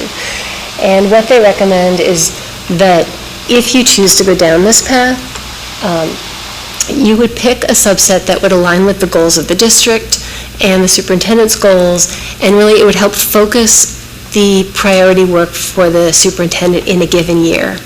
And one of the questions that came up at the session was, well, what if we pick 6 or 8 things, but there's like a 7th thing that I noticed during the course of the year that we hadn't identified. We've had a handshake on 6 to 8 items, or 6 items, say, and another one comes up. And the recommendation from MAS and MASC was include that in the next year. You've seen a behavior or an outcome that was not what you were hoping for. That's something that could then inform your selection for the following year. So again, I don't think we can decide this tonight, and I know I shared out with you the entire presentation from this event, and what I'd like to ask is that we all take a look at these and come back at the next meeting and make our own recommendations as to whether or not we should winnow this down for this year. We haven't set that expectation with Dr. Kavanaugh yet. We can always pick this up and start afresh for the next year, but if it is something that we thought would be effective for 2020, now is the time to decide. And just for clarification, one quick question. So the superintendent would write her goals first, and then we would choose the indicators we wanted to focus on. So for example, if we aligned it to her goals. Yeah, and the district goals. Yeah, Right, so and the they're all- district goals. Right, so then those would be done first, and then we would pick our indicators that align to those goals. So it's not the other way around. We No. don't pick- Right, which Ideally- makes sense, but I just wanted to make sure. And we'll talk about this, but like ideally, we have our district strategic plan. Right. And from that, we have superintendent goals. Around August, we tend to see those. And so probably around September, we'd probably have finalize this discussion. Just a thought. I mean, again, we're going to draft a procedure, and then we'll kind of go through the details, but the school improvement plans come into play there, and the timing is something we should talk about, when do we time Dr. Kavanaugh's goals? Do those inform the school improvement plans, or are those are her goals informed by the school improvement plans? Which side of those? Right now, Dr. Kavanaugh's goals come after. We hear school improvement plans for the next year. So those are things that we can all discuss. But this particular point is, thinking about, would it help all of us and help Dr. Kavanaugh if we could really focus the work that she does on a sort of a set of high priority items for a given year, which does seem to be a best practice recommendation. Dr. Kavanagh, do you have any thoughts? Yes, now, do you have anything you wanted to add to this, or should I keep going? No, I actually do like the idea of being able to formulate some goals and then looking at this at the indicator level. Yeah. I think that's much more helpful than looking at it at the element level. It just becomes enormous. Yeah. Unwieldy. Yeah. So the second question is, should we pilot the new simplified rubric for this year? This is something we should decide very soon. I know you can't read this, but don't worry. We'll just talk about the blurriness for a second. On the top in the brown, you see a sample of what the evaluation rubric looks like in the existing model. And what you can't read, but you can at least appreciate, is that for the indicator on instruction, 1B instruction, there are 3 rows, and each row represents a unique element. I think it's student engagement, quality of effort and work, and meeting diverse needs. Those are different sub-elements under that indicator. What DESE has done with the new pilot is remove the element level and kind of bundle the description of performance just at the indicator level. So Dr. Kavanaugh, if you could go to the next slide, please. So I blew it up so you could read it a little bit. So this is the existing model. The rankings, unsatisfactory, needs improvement, proficient, exemplary, stay the same under both rubrics. It's really just a question of, do we want to, for this year, continue with the old model and go to the element level? Again, right now, we'd be doing the element level for every indicator because we haven't, that's what we did last year. Or, next slide, please. This is what the new 1B instruction looks like. So you'll see, if you read, like say proficient, monitors and supports principals and instructional staff through observations and feedback to ensure that instructional practices in all settings reflect high expectations regarding content and quality of effort and work, engage all students, and are personalized to accommodate diverse learning styles, needs, interests, and levels of readiness.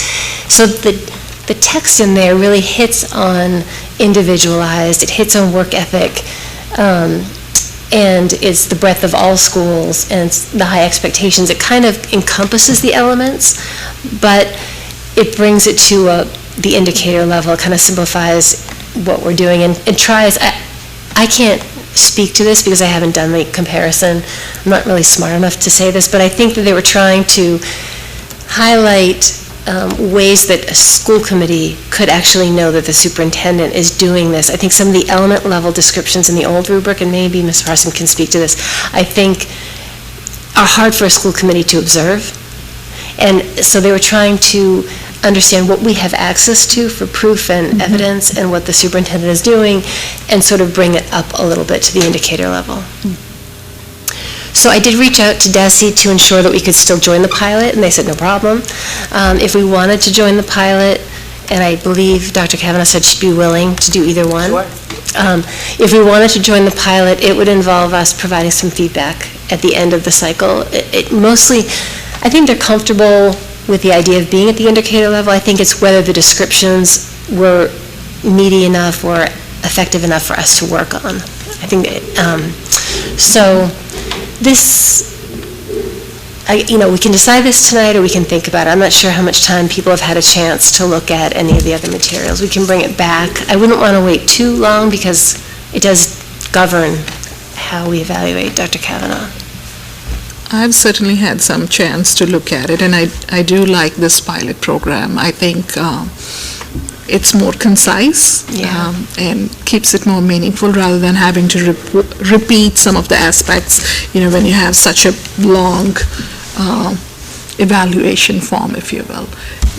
I think, the evaluation is, again, an ongoing process. I think we talk constantly, but this is the final at the end of the year or when we have had a chance to look at everything and all the work that has gone in. So I'm all for the pilot, if the rest of the committee members are up for it. It would seem like a benefit on both sides. Would you have a preference one way or the other? I mean, I think I would like to try this pilot. Yeah. I mean, I think it streamlines things, and it's on both sides, really. it absolutely does, yes. Yeah, I'm absolutely for it too. I mean, the previous version was such a microscopic view that, like you said, I don't think that we really had access to, it was all secondhand information or third-hand information, which we have, but I think this is a much more, just realistic. This is what we're capable of seeing and doing and experiencing, so I'm all for it. I think that is Desi's one of the objectives, is to make it more effective and more appropriate for the relationship. So I'm personally in favor of giving it a try. I think my guess is that they're heading this way anyway, so if we can get comfortable and maybe provide some feedback, if it's, we can help make it better. If it's maybe falling short in some of the descriptions as we use it, we can inform them and then hopefully get a good product for next year. But Meg, did you have anything you wanted to add? I'm getting a no. Okay. So do we want to make a motion on this? And this is the one that I was hoping that I thought we might be able to vote on tonight. Is there more to There this? is more. Shall I go on? So why don't we go ahead and maybe we can bring that back. Dr. Ken. So evaluation procedures. So this is the sort of immediate for this school year question of how will we conduct the year-end review, the summative review at the end of the year? Next. Again, a slide lifted right from MASC. The summative evaluation, typically the superintendent will self-assess, which we have seen, and we heard some of that with the formative check-in last meeting, and provide evidence of progress and proficiency. And again, Dr. Kavanaugh at the last meeting went through the kinds of evidence that are generally available and relevant. And we would use a form of some kind that hopefully this procedure working group will define, but use a form to individually complete our evaluation using the pilot rubric. Number 2 is really where our decision-making comes in. How do we go from 5 individual draft evaluations to a school committee evaluation? Because at the end of the day, as you all know, we have a composite, and school committees do this differently.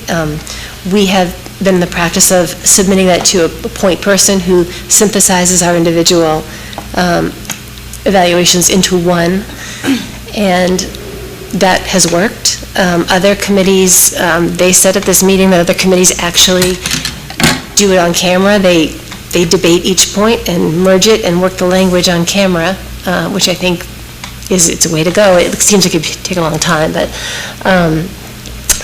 I think larger school committees can sometimes branch off with a subcommittee to do some of this work, so there's more than one. I'm not sure on a committee of 5 if that makes sense, but these are items that are open for discussion. And I can't really speak to the third point, but we can go to the next slide. Let me see. Did DESI provide, they had a form that was used, that we used actually in the last couple of years. Yes. Did they provide a new form for the new? I think they would have one. I mean, it wouldn't be that big of a deal to create one, but if they already had one. I'll have to look. Save a step. I'm guessing they have one, because it's really not that different. Right. But I will look. So, again, I don't think we want to decide this tonight. Maybe we do, but I do think we should give some thought as to whether we think we want to individually do our draft reviews. I guess the question is, when there are outlier opinions, what do we do with those? Do we have a draft discussion as a committee and talk about outliers and then do our synthesis after we've had a chance to discuss? Or do we feed it to our designee? I'm not sure. I guess I'm just opening the question up for consideration.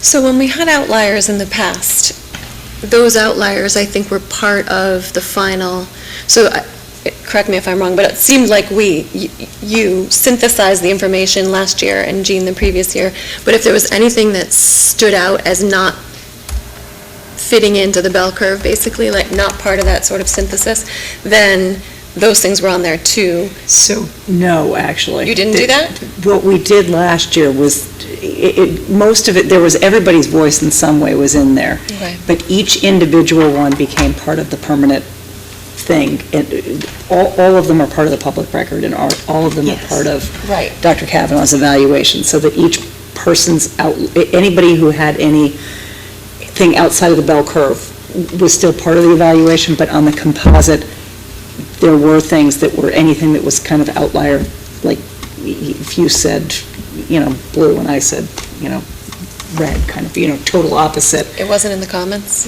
I don't think so. Not all, All right. because the comments were lengthy. Okay. So, again, I don't know if we could decide this tonight or not, but I think outliers can be interesting because it could be something someone observed, positive or negative, that maybe somebody else just didn't see. And me personally, I would love a chance to discuss before even my individual draft is kind of my final draft of my own.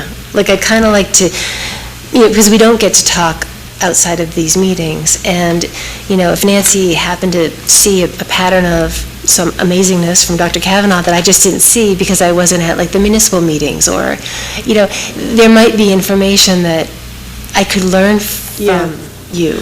I would agree with that. I think this next step, kind of what we also need to consider, is not just when you see something that I don't, but when we disagree on Seeing the same thing. that we've seen one thing, and your opinion is in opposition to what mine is. How do we kind of reconcile? That's exactly the word I was looking for. How do we reconcile that on the evaluation in a way that is meaningful in holding true to the voices of the committee as a whole? I'd like to, again, we can draft a process, and then we can all kind of look at it and be like, oh, that doesn't feel right. But I'd love to have a step where we can actually talk. Well, and I think that would maybe make a smoother process than what we had last year. I think that the fact that we had not had that conversation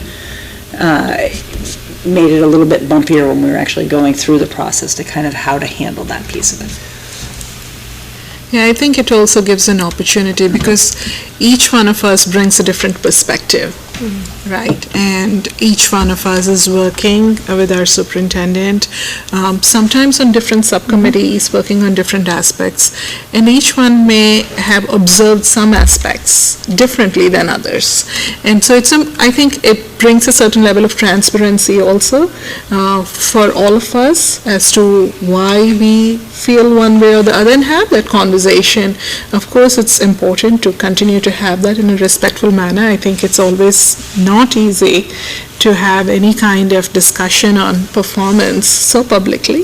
It's not easy even for people to give review feedback, both. I think many times giving positive feedback also, it's important to make sure that the voice is in a manner that you're able to receive as well, and backed by examples. To me, it's important that whatever you're trying to put forth, it's backed by examples. On either end, both for Oh, something that absolutely. you're considering exemplary, that you want to make sure that it's Absolutely. not meaningful. Absolutely. If I say, boy, you're really great at blah, blah, blah, and I don't provide my basis for it. Absolutely. I think, that's one of the aspects that I certainly learned in my corporate career. Whenever any feedback is given, whether positive or growth areas for opportunities to learn and be better, is to always give examples. Specific examples help people to be better, to do better, to continue to do what's going great, and to continue to work on things. We all have growth areas, things we're blindsided, and however, we know Dr. Kavanaugh is doing a great job here. So having said that, I am certainly of the opinion that maybe we should do that one round of A draft. a draft of the individual evaluation and talk about, perhaps it's not like the whole thing, but perhaps certain highlights that each member wants to speak to, and that before we consolidate. I think it's also important for the community to see the thought and work that this committee is putting into this evaluation process. This is a very big part of our job, besides, the policy and the budget. So I think it makes sense to have that level of detail in. So let's just go through the last few slides, and then we'll, sort of building on this year, I mean, these are procedures, and technically if the composition of the school committee changes, or the procedure could be changed from year to year. People may decide to do it differently. We may try it one way and not like it. This is not policy. This is just a procedure for us. But it is a place to start, so we would like to document it. So if we just go to the next, Dr. So again, pulling a slide from Desi, just to review, in terms of when we document the procedure, the goals, the goals are usually 1 professional practice goal and 2 to 4 district improvement goals. They're informed by the district strategic plan. We would ideally pick a set of focus indicators, a subset, tied to the goals. And next slide.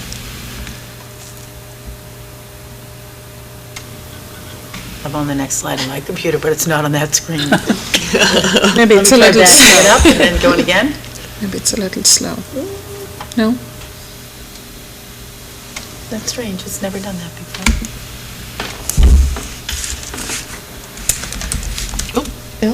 Oh, it just knocked me right off the TV. Let me try it again. TV. The last couple of slides just kind of break out additional considerations. Really, it's as the procedure group. So here we go. Guidelines for evaluating. So what was required are the goals. We are required to evaluate on all 4 standards. We can't just say we're just going to do 1. All 4 standards have to be evaluated, and we have to do an overall summative rating at the end of the year. Those are required. Optional for us is we don't need to use all the indicators. We can weight different standards differently. Having said that, I will share that the MASC and MASS representatives said that really they don't know of any districts that do weighting, but if we felt really emotional that we really want to do this, we could. The timing of the evaluation cycle is something to consider. It particularly becomes important with the last one because the year end because of elections. And we want to make sure we get the voices of the people who have observed the behavior in the evaluation. How is it used and how do we complete it? And so the next slide. So as we're writing, this is just to share with you, as we're writing a first draft of a procedure, again, as I talked about before with the goals, that's really where it all starts. When do we hope those goals are done? Like normally right now it's about August. We're seeing a draft of those goals. Does that work? Or the school improvement plans, should they come after? Like, I don't know, it's just a question. I think right now the summer seems to work pretty well. Those would be informed by the strategic plan, any priorities or major district initiatives that we have. And outputs would be, again, the goals as suggested by Desi. The second step would be things to consider with agreeing on review details. Make sure we agree on the procedure for the year. Because again, if it's a different composition of the 5 of us, if it's 5 new people, they have to agree they're still going to do the same procedure, figure out which indicators, and again, there'd be inputs and outputs. Next slide. Performing the formative review, that is something that came up at the last meeting. It's sort of the mid-year check-in. It's informal. It's not written necessarily, but it's an opportunity for Dr. Kavanaugh to get feedback, to present her progress, and to get feedback from us on anything that we're hoping to see more of, or maybe we want to congratulate her on good work that she's already shown, or whatever. So that's sort of a checkpoint. We currently do it in January, but just making sure that that's working the way we want it to work. I'm not sure. I wasn't sure how I felt about how last week worked. I don't know. I feel like maybe we could look at this formative review and maybe do a more effective job of giving you feedback. I'm not sure. It's worth conversation anyway. And then the last step of the procedure documentation is how do we do the summative review. And that's it. So kind of a lot to consider. We haven't really stepped back and really had a discussion about this in a couple of years. So next steps for me would be having us review the indicators and consider whether or not we want to evaluate in a subset, maybe coming back to the next February meeting to decide if we're not ready, because I don't think I'm personally ready to say which indicators I'd pick. That's going to take a little more thought for me personally. Have Mina and I draft a first copy for first reading of what our procedure could look like for this year and going forward. And then just agree for what we're going to do at the end of the year, by the end of February. And hopefully today we can cement our agreement to use the pilot. This is great, Amanda. A lot of detailed work here. And I think this is important to have these conversations and kind of lay out the process. I think especially when you have a fairly newer committee, right? I think it helps to have some of this laid out and be clear. I think that's been one of the things we've been wanting to do this year, is to document some of these processes and whatnot. The one thing that stands out in my mind with all of this is timing, right? Building enough time. Typically we have so much going on at any point in time with all of our subcommittee work and, the school committee work, and then this takes a lot out of you to document all your thoughts and look at everything, and even look at all the evidence that Dr. Kavanagh provides. It's a lot of evidence she provides, right? So to absorb all of that and provide all of that review and build that individual review and then the summit, consolidated review, I think that's the one piece on my mind, is building enough time and putting, firm markers around it. I think that was another challenge last year, was the timing aspect of it. And if something comes in very late, it's very difficult to consider all of that. So that's all, but otherwise, I think this is a great approach. It's all MASC and MASS. I'm just a mouthpiece. I mean, they did all the work. Professor Tyler says, I am okay with the idea of discussing outlier comments if folks would like to do so constructively. Yes. Yeah. Agreed. It is obviously constructively insensitive. Right, of course. All right. I would agree with that. Yeah. So are you looking for a motion about trying the pilot starting this year for this cycle? It sounds like we feel generally as a committee we're ready to make that decision, so I'm all in favor of it. Okay, are there any other thoughts or suggestions, even from a procedure standpoint, anything? No, I think, we can vote on it, I guess, but do we even need to? Because it is kind of a procedure. We probably don't even need to I think it's just as long as we're all willing to accept it. Yeah. And move ahead with that in our mind, right? And if you have to authorize, me on our behalf to just let Desi know that we're going to be a pilot town, because they do want to know who's piloting. Okay. So that makes sense. So Dr. Kavanagh, we're going to pilot the pilot. That's great. Okay. I'm excited. Thank you. Okay, so I'm looking for a motion. Is anyone willing to make a motion? I think we said we don't need one, right? Oh, do you want to? For authorizing. Oh, authorizing, sorry. Sure. So I move to authorize Amanda to notify Desi that we will pilot the new rubric for superintendent evaluation. Second. A motion by Jen, second by Nancy. Roll call vote. Amanda? Aye. Meg? Aye. Jen? Yes. Nancy? Yes. I'm a yes as well, and so that carries. Thank you, Thank you. Amanda. This is great work. Look forward to seeing what you two bring back procedurally, because I think that will help us a lot to move forward in a more productive way. Hopefully. Yeah. Yes. Thank you. The next item on the agenda is a school committee annual report. So, it looks like every year there is a request made of the school committee chairs, typically, to put together an annual report for submission into for our town manager and for the town hall to consolidate into the annual report that's printed out for the town. And I took that opportunity, because my first time I looked at, what Nancy had prepared, what Ms. Bushman had prepared the year before, and also looked around to see what other districts are doing in terms of annual reports. Now, the report that we have been, what is requested of us is pretty straightforward, one-pager, details. But I also thought maybe we should look a little bit outside to see what others are doing, and hence some of the details that we looked at, the links that you see. So what's included in your packet is the annual report for 2017 and 18. Also some sample annual reports. Some of the districts, what they have done is the annual report it's put together by the school committee is published on the school committee website. Some others are very detailed, and it's a combination of the the administrative team and the school committee. So I just thought we'll bring it up for consideration, may not be this year, maybe it's next year. What I was hoping really for this year, and this is a calendar year really, right? So it's... That's a confusing piece of it I found when we were discussing it last year, is that it is looking... Right, January 1st to December 31st. We tend to do fiscal years and the rest of everything. Yeah. Right, so I think that was a bit of a challenge. And what I was hoping to put in, besides the initial content about what the school committee does, I was hoping we can pick it up straight from what we have put on our website a little bit.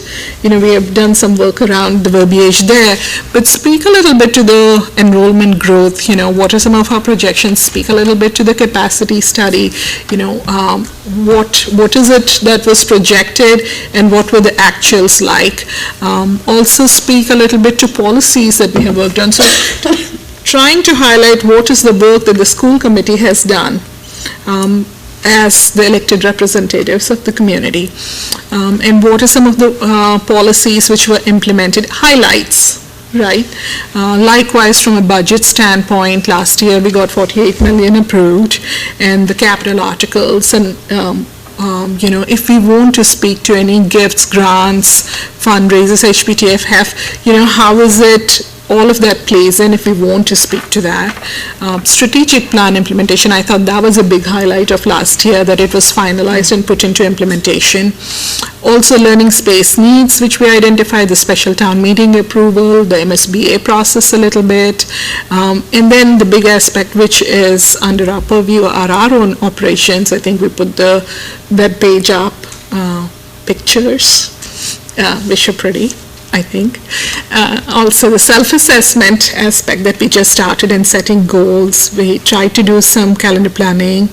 We're all serving on so many subcommittees. We heard some of the highlights today. It's a lot of work. I don't know if everyone understands the breadth of the work that we do, and through that, I think serving on the subcommittees not only gives us access to a lot of information that we bring back to the committee, but it also is a tool through which we become accessible to the community, but also helps us advocate for our schools. As we go to all these meetings, we're talking to people and we're talking about the needs, we're talking about what's going on. So I thought perhaps we highlight some of that, and especially the work that on the Town Growth Study Committee, I think that was a big highlight this year. I think that's a very important partnership that I see. And of course, we've continued the office hours which Nancy had initiated.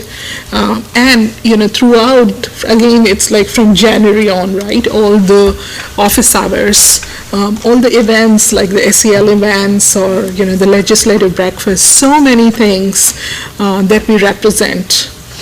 And the training, the MAC training that we did, some of the upcoming training. So these were some of the thoughts to kind of highlight the work that the committee does.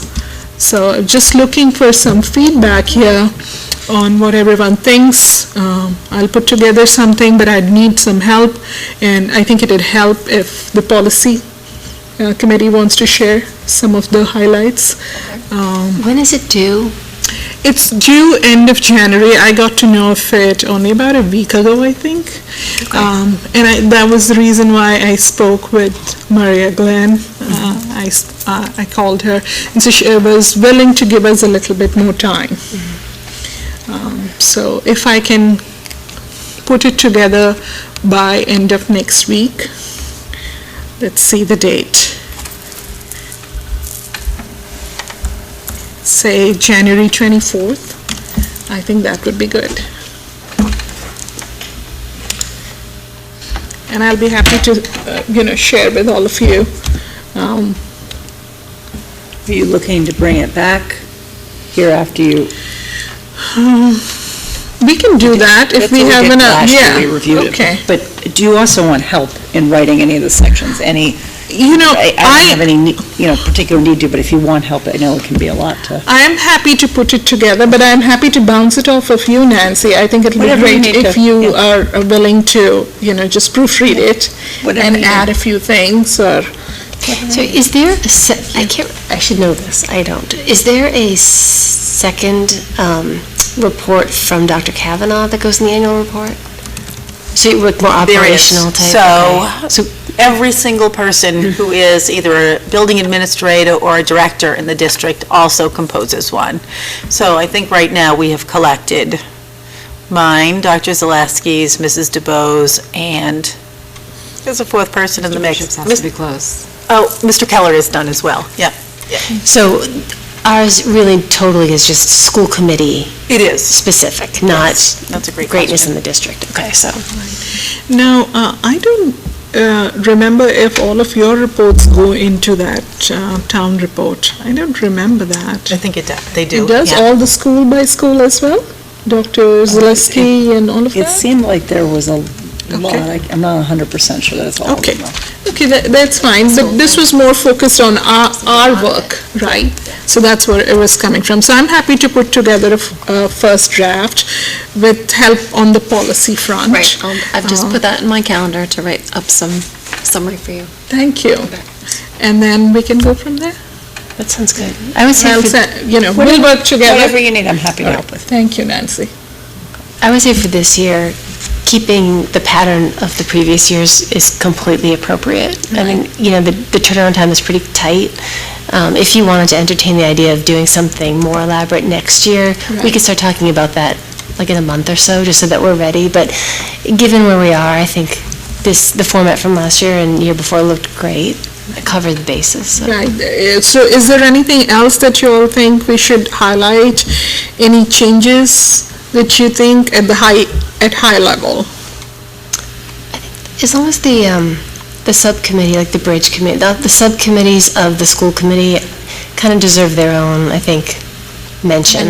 And the key liaison roles anyway. Right. And of course, I'm sorry, I forgot to mention the great work that the website committee did. Oh, no. Yeah, no, I think you mentioned it.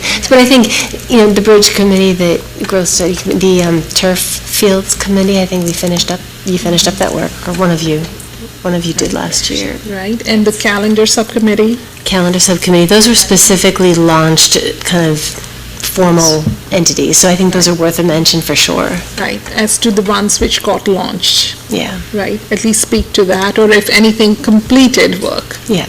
Or anything big that we want to call out, right? Okay. All right, so that looks good. So perhaps we can also think about after it takes shape, if that's something we want to publish on our website also. So It's a nice idea to add it on Right? there. It seems relevant for Put it people on to the look. website. Right. Yes. Okay, that sounds good. There is no related motion to this. So I think we have some semblance of where we are going with it, so end of next week, Friday, for a first draft would be great. Thank you. All right, moving on to the next item on the agenda, old business, policy AC, non-discrimination and civil rights notice to students, parents, and employees. Dr. Kavanaugh. Okay, so when we met, I think what happened was Georgette was actually putting some of these policies onto the website, and at that time we realized that in conjunction with policy AC, there was an appendix, and that was labeled AC-E1. And the appendix, AC-E1, had not been updated since November 15th, 2001. So what we realized was that people weren't really accessing that appendix, and it probably didn't fit in so well with the entire policy. So what we did as a working group was we read through Appendix ACE1, and we just kind of captured that in the text that you see that's highlighted in yellow. So what we're proposing is to keep the policy essentially as it is, but simply add in that yellow highlighted text down at the bottom of sort of the second-ish full paragraph that begins with "the district will." So just to refresh my memory. Yes. This we looked at last week, but we brought back because it was a first reading. We That didn't is want to correct. approve it, but nothing has changed in the Yes, nothing has policies. changed from week to week, and we have not heard from anyone. All right. Any questions, thoughts? Okay. So I didn't hear anything either. I think we had discussed some comments around this last time, and I think it looks good for me personally. So I'm looking for a motion to approve this policy as presented. So moved. Motion by Amanda, second. Second. Second by Jen. We'll do a roll call. Amanda? Aye. Meg? Meg? Yes. Yes. That's yes on policy AC? Yes. Okay, thank you. Thank you. Jen? Yes. Nancy? Yes. I'm a yes as well, and so that carries. Thank you, Dr. Kavanaugh. Old business, item B, policy ADC, tobacco products on school premises. Okay, so we also looked at ADC, and what we noticed was, and again, it may have been Georgette who found this when she was putting it onto the website, that ADC had the exact same wording as GBED and JICH, the exact same wording. So one of those policies was sort of a global look at the school committee's approach to sort of rules around tobacco products on school premises. But then there was one that dealt also with students, and then one that also dealt with staff. So what we did was we went to look at the policies that the MASC had out there for ADC, and we liked what they had much better. Specifically, what I think we liked about the MASC's policy ADC was that opening paragraph where it kind of outlines, it gives you an itemized list of all of the tobacco products, including things like vaporization and aerosolization. So we kind of thought that really covered it, and it was probably, I guess, more succinct and more in keeping, I think, with what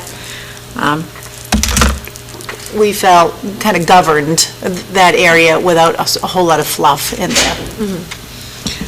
So what is the recommendation for policy ADC?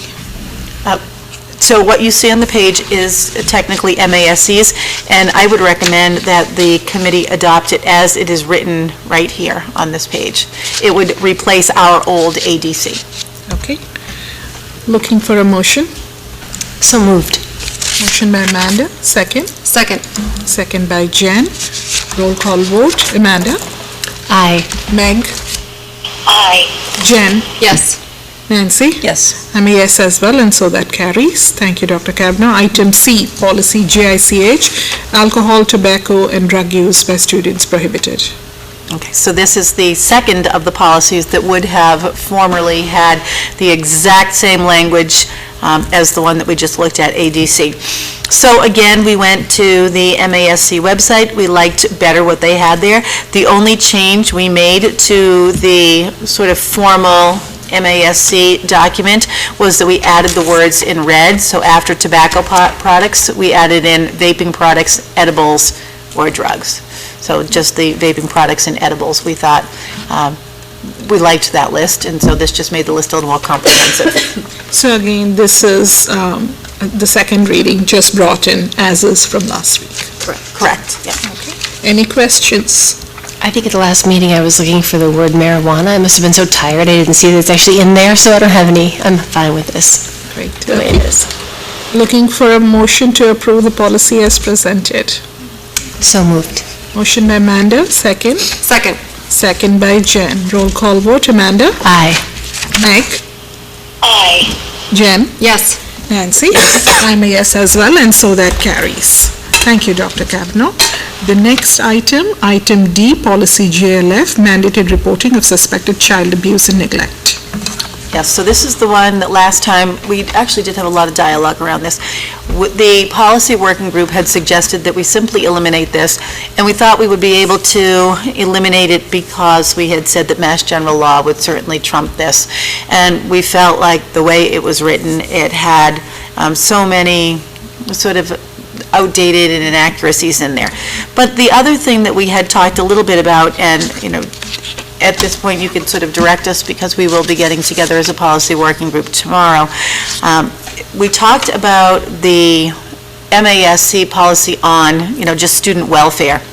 I think one of the things that, having gone back to look at that policy on student welfare, that I wasn't crazy about was that, yes, they have a couple of lines where they talk about filing a 51A, but they also talk about safety around supervising kids, safety in art rooms, safety in science rooms and PE wellness, safety on the playground, safety at fire drills, and I'm I'm not sort of a proponent of taking something as important as the 51A and burying it in all of that other stuff. So I guess my first recommendation would be to eliminate it, and maybe tomorrow, if people don't like that recommendation, we could simply put in that single sentence that they put in about 51As and just pull theirs out of student welfare. So that's kind of where I landed with this particular policy, having gone back to look at it. Thank you, Dr. Kavanaugh. Did you have something that you wanted to bring from the policy? Only that in our discussion, I just want to echo the student welfare policy didn't appeal to us as we were looking at it. It didn't seem actually to be something that would serve our district the way it was written. I do kind of agree that it wouldn't be bad to pull out maybe just the part that highlights that we are going to do reporting according to the law, according to the MGL.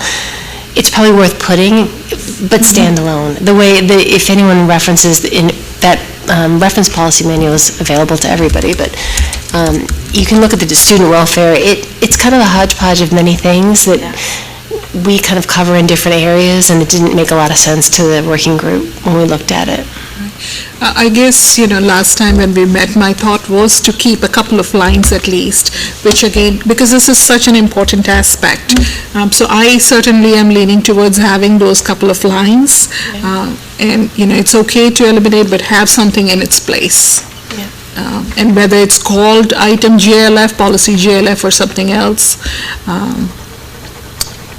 you'll have to figure out the naming aspect of it, right? Yeah, we'll have to look at that tomorrow to see what the appropriate name is based on the reference manuals and other districts. So something to the effect then of we're following Mass General laws with respect to reporting of suspected child abuse and neglect. Right. Yes. But not all the procedural stuff that becomes outdated. Right. Would you want to wait till you all meet, and instead of saying delete, we say replace, or how do you want to go about it? And I'm sorry to jump in. Jen, did you have something you wanted to add? Nope, go ahead. It's okay. How do you want to proceed? The way it's written in the policy for MASC, it says, any school official or employee shall report any suspected child abuse or neglect as required by MGL Chapter 119 S51A. And then it does also say, in accordance with the law, the district shall establish the necessary regulations and procedures to comply with the intent of the act consistent with the district's responsibility to the students, parent guardians, district personnel, and the community. Very succinct. Nice little policy right there. It is. Yeah, I think that works as a standalone. What is it, JLF? No, welfare is not JLF, is it? Ours is JLF, theirs is simply JL. Yeah. So should we be looking for a motion that says to eliminate policy JLF to be replaced by policy JL, or do you want to wait and bring it back after you have finalized it and do those both at the same time? It's your call. Well, I think replacing it with JL would put in all of that other stuff about safety on the playground. Oh, I see. Right. So how would you recommend it at this point, knowing that you are going to go take this back as a working group and, replace it, really? I guess my question is, I think this originated with the concern by Dr. Zaleski. So do we gain anything by having this outdated policy? Or do we risk Or do we anything? risk something by having this? That's, I guess, she raised it with concern, so that was what originated this review in the first place. I think the irony is almost that second sentence, it says, in accordance with the law, the district shall establish necessary regulations and procedures. The reason that this came up as so outdated is that the district was doing that second part of establishing how we go about filing a 51A when it was the special education team chairs who said, that thing's terrible. So. Right. I guess, to me, doing this separately, I just don't want it to get lost as long as it's on your docket. Right. To me, the replacement, if it happens at the same time, it's easier, right? Sure, we can do that. Oh, yeah, we can look at this tomorrow morning, I think. I think Okay. it's a quick fix. All right. So this will come back to us then. Okay. Okay, sounds good. Moving on to the next item, policy JH, student attendance. Dr. Kavanaugh. Okay.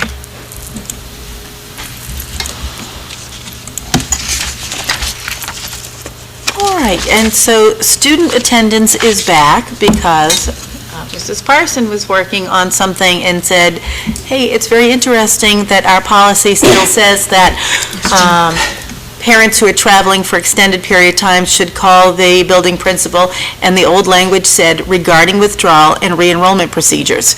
And we are no longer allowed to simply withdraw children. And that came about because if, I were taking a child away for a while and we had just unenrolled him, and there was no proof to the school district that that child had been enrolled in any other school, there's a possibility that a child could go missing. So what the state now says is that if you are taking an extended trip, what you should do is let your principal know. And by law, the school still has to send this sort of requisite letters saying, your child hasn't been in school for 7 days, your child hasn't been in school for X number of days. But it's nice that a parent would call, because then we can sort of pre-negotiate that. We'll say the letters are coming, we're required to do that by law, I know that you're traveling. But what we would actually like to do is to take out the language that said regarding withdrawal and re-enrollment procedures, and make that now say that students who will be out of school for extended periods of time, 1 month or more, and here's where the language changes, should contact their building principal to inform the school. That's all. Any thoughts, questions? Is there a point at which children who've missed a certain amount of time would be at risk of not being able to advance to the following grade? Like, if my child was out for 3 months? Yeah, what would happen is, the teachers at that grade level would have a conversation about whether or not to retain or advance that student.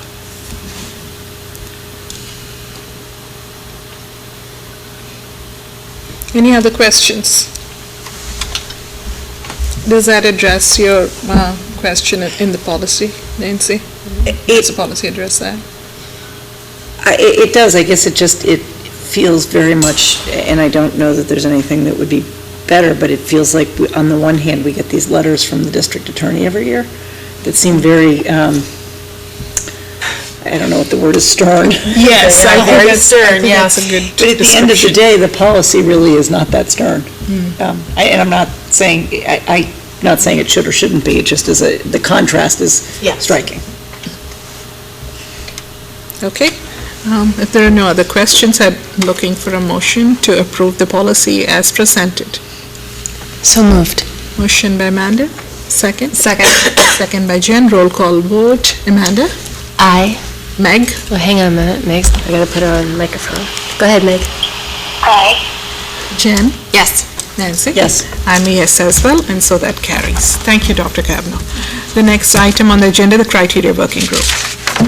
Okay. So, I think we talked a little bit about this last time. Before the elementary school building committee was actually formed, what was done for Marathon Elementary School was the town put together the school committee put together a criteria working group, sort of a subcommittee of the school committee. And the purpose of that group was really to take a look at what do we want to know? What would we like to learn? What kinds of things would we be concerned about with traffic or educational programming, all of that. And so we would like to put together a criteria working group so that we can start thinking about what some of our building projects might look like. And specifically here, I think we're thinking about the 2 to 5 as opposed to the kind of K1, 2. And we know that there's that kind of cascading or domino effect that we talked about last time. So if you take kids out of Hopkins, now you've got an empty building. I think that, in more conversations with Mrs. Rothermick about this, you can get your 2 to 5s situated and then look across the street and say, well, we have enough space right now with 3 buildings to house kids 6 to 12. And even as you start to finish up that project, a 2 to 5 project, you could turn your attention to what would we do with our kids 6 to 12 in these 3 buildings. and I'm not saying any of this is carved in stone, but what if you only had the 6th grade in Hopkins? I personally am not a fan of just having one grade level and have it a school. I know that, people do it. But on a tentative basis, this is where we are until we can complete some other project on the other side of the road, whether that means an expansion to Hopkins, the building of a new middle school, whatever it might be. I have no idea what it would be at this point in time. But I think that thinking about a 2 to 5 doesn't necessarily preclude anything on the other side of the road either. So the criteria working group would get together and put together things that said, what would we want a feasibility study to tell us, essentially? So looking at the 2 to 5, but not necessarily committing to the one building that we had discussed. Correct. So maybe when we look at 2 to 5, maybe what the working group in sort of some preliminary work would realize that, this town just has no appetite for that whatsoever. You wouldn't even want to pay somebody the money for a feasibility study to determine what one big mega school would look like, right? But maybe they do a little bit of research and say, oh, there's a little appetite for that, there's a little appetite for that, so let's figure out where you could put schools like that. Could you put them on, the Irvine property? Could you put them on the Center School property? Could you put them on the Fruit Street property? And what are the costs that are associated with that? Are you going to be widening roads or blasting ledge or, all of that kind of stuff? So this is really just it doesn't cost us any money, and it's really kind of a way to start conversations, I think, in the community about what people would want. Thank you, Dr. Kavanaugh. Any other questions besides Nancy? Would you want someone from the school committee on that? We definitely would. Yeah. Absolutely, yes. Yeah, I think it's a good idea, and I'd be interested in being a part of the group that kind of figures out what folks want. I love the idea of the criteria working group. I Right, continue to love the idea. I did have some suggested modifications to the charter, just because I had a few concerns about making sure we get what we need as a community and as educators and as administrators out of this, so that when we launch this quite pricey feasibility study, we're getting what we want. So, and we know that we're heading a direction that we're bringing the community along. So it was in light of those concerns that I had a couple of suggestions. The first one, because I had so much fun with the website subcommittee, the first one was the idea of, I think it's currently worded that it would be co-chaired by Dr. Kavanaugh and Ms. Rothermick, and I think that would work. Because it is a subcommittee of the school committee, and the school committee kind of brings the community responsibility along, I was suggesting maybe both on the committee, but one of the two of you be the one co-chair and the person from our board be the other co-chair. I think some of the beauty of that for you guys is that, in the midst of all the operational stuff that you do, some of the administration for the subcommittee can be shared by the school committee member in terms of calling meetings or getting community involvement, sort of arranging some of that. It just seemed like a nice handshake to have us kind of do that together. So that was one suggestion that I had. I don't know if you'd consider that as an option. I mean, I know you said I think we'd all be on the committee along with many other people to begin, regardless, but just in terms of this is a partnership between the community and the district, and, we're kind of representing that in the co-chairs was a thought. I like that idea. I was certainly, felt similar thoughts, that if we had a way of, because this is community work, right? At the end of the day, I spoke about that earlier too, about the feasibility study. There's a lot going on right now in our schools. We are going to be we're doing an extension at the high school, which is exciting. And the portable classrooms, that's exciting, more space. And, obviously this work is very important. So if, I also had an opportunity to speak with Dr. Kavanaugh a little bit and understand this a little bit more. I'm on board with the idea of engaging the community in this conversation. And to me, having partnership with the community representative helps as a lead. Doesn't mean that, you're the ones who really do a lot of the groundwork, so that reliance will always be there. And the other aspect that I think is we should take the time with all that's going on. We're still going through the budget process. We still have a lot of other things going on, so my other thought was to not just yet put an end date. As you start forming the committee and start interviewing people on who all is on the committee, look at that structure and then try to, it's good to have a goal, that is what it looks like, but I would hesitate to feel bound by that, because this is a process and we need to engage the community, and we are asking plenty of the community. First of all, we're asking them to come and vote on February 3rd. I don't want anyone to forget that. We need that. So there's a lot of steps, so it takes time. I also feel there's so many community conversations going on. The Town Growth Study Committee is engaging people, different aspects in which we are engaging. So we need that, not just from inside the schools, the educators, the students. We heard so many voices. So I think we need to do that, a thorough job of it. So from my perspective, I wouldn't want us to be time-bound, although it's okay to have a goal. That's where I am with it. I had some time to think about it too, that if this is the direction we are going in terms of use this as a vehicle to have those conversations, and having heard everyone, it makes sense. Regarding the end date, I also felt like, I certainly didn't want to feel like you guys had to be rushed to get to this May date, which to me seems very aggressive.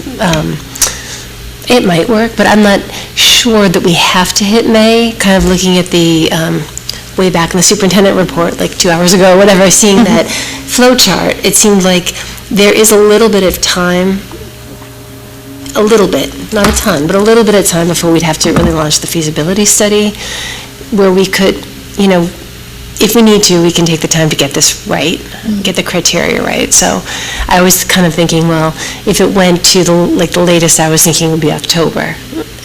My only rationale for that wasn't even that we need all those consecutive months necessarily, but we lose the community after May, June, they're gone for the summer, and then we'd have one chance to revisit in the fall before we kind of put a lid on it. So I agree, it doesn't have to have a date, but I'd be comfortable with going to October if that is what we needed to do. And there's such little time between October and December when you find out if you've been invited in, that, if you do the October date, then you probably don't have to worry about the feasibility study till the following year. Because if you get invited in on December 1st and you sort of follow all of the steps in that pathway, you're talking 9 months out, so you're all the way to the next September of 2021. Yeah. But we would still be demonstrating community commitment, having done this work and having brought people along. So I don't know, I'd like to give us enough time. So if we needed to go till then, yes, it would work for me. I like the idea of leaving the date off. That works, yep. And the committee works kind of at a reasonable rate, not kind of dragging its heels, obviously. Nobody wants to do that, but just to, and then if we're in a place where the committee is able to work very productively and is able to deliver sooner than then, great. If not, we know that it could be pushed out a little bit. Right. No, yeah. That works for me. And I actually remember, Jen, last week when we spoke about it and about the Town Growth Study Committee, we looked at it as an example, and you talked about the fact that it took us many months to get to that place where we started to have these community engagement workshops and whatnot. Of course, it's a different context. Sure. But not feeling very time-bound on this important discussion, I think that would be helpful. So I think that makes sense. It's great that you're volunteering. I'm just going to open it. Sorry, go ahead. Of course, I think it partners with the Growth Study Committee, so I know if other folks are interested too, please speak up, but I think the two seem to kind of go hand in hand in a lot of ways, so that's why it kind of sparks my interest. Yeah, could we do 2 people on it? Because I would be interested, but I also think, I agree that what you're doing is also, I would be interested in doing it with you, I guess, would you buy? Great. Is there more interest? I I think everybody's, I mean, this is the most important topic. I think I would be interested. I would also have complete faith in any of the five of us to do the job, so. How about Professor Tyler there? Professor Is she Tyler, interested? she's here. Professor Tyler, are you looking to be on this committee, or did you have any thoughts?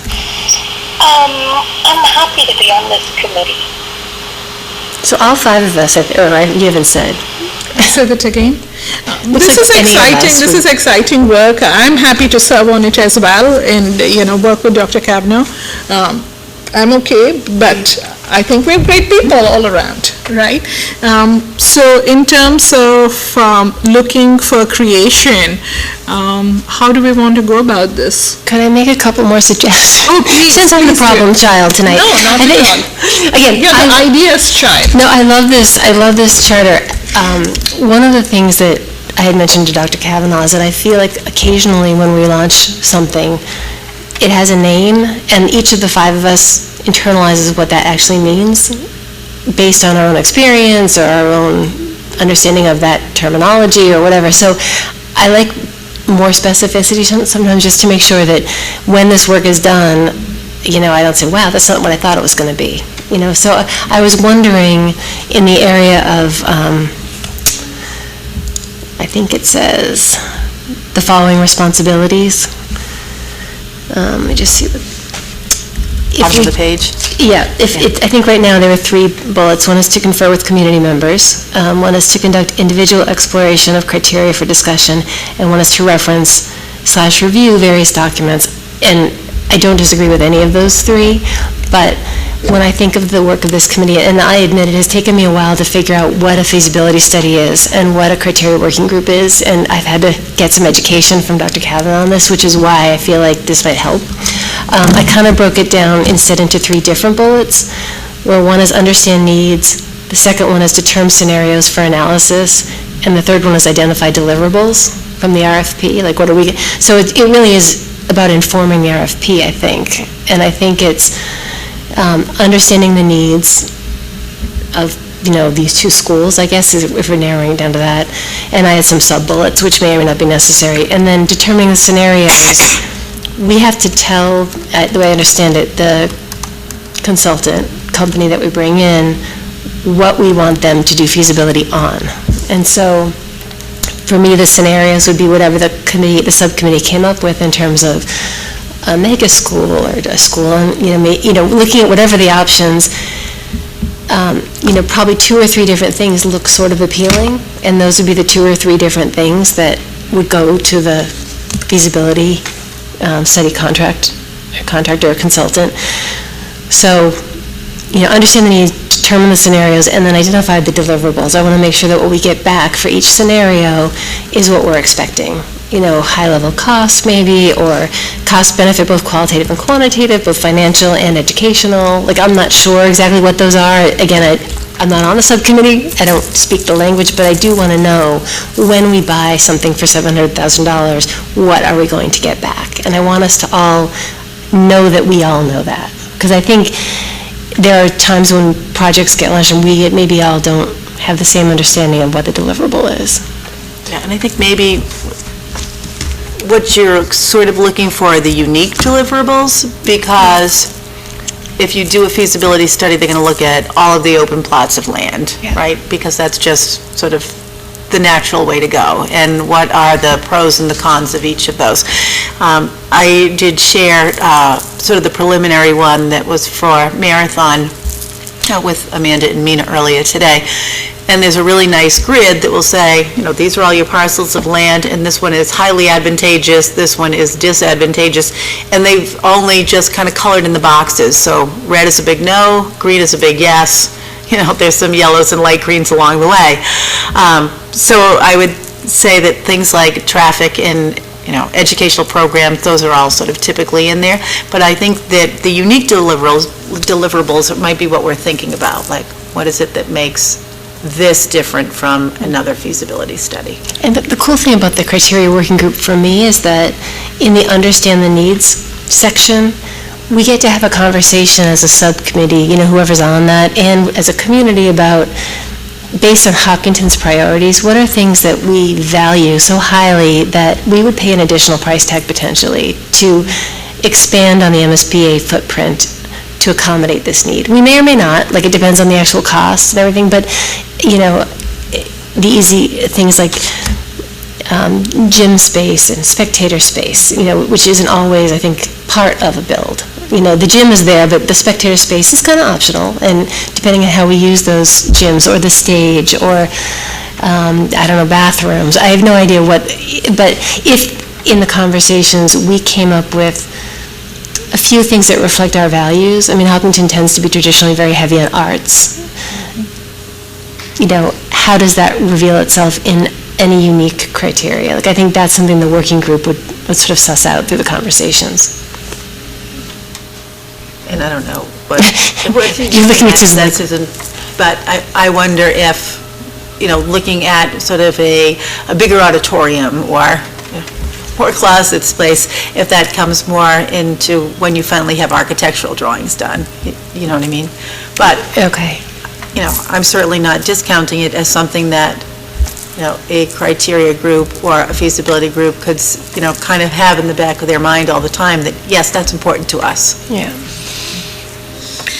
So that's what I actually like your point about deliverables, but then I don't know where the line is between what this group will deliver and then what the next phase would deliver. You know what I mean? Me either. And so that's the tricky thing. So I feel like, this is to your point, how we each interpret it in a different way. I feel like this is more of a big picture, like what is the community looking for? And where could we possibly put what it is the community is looking for? And then from there, we get options.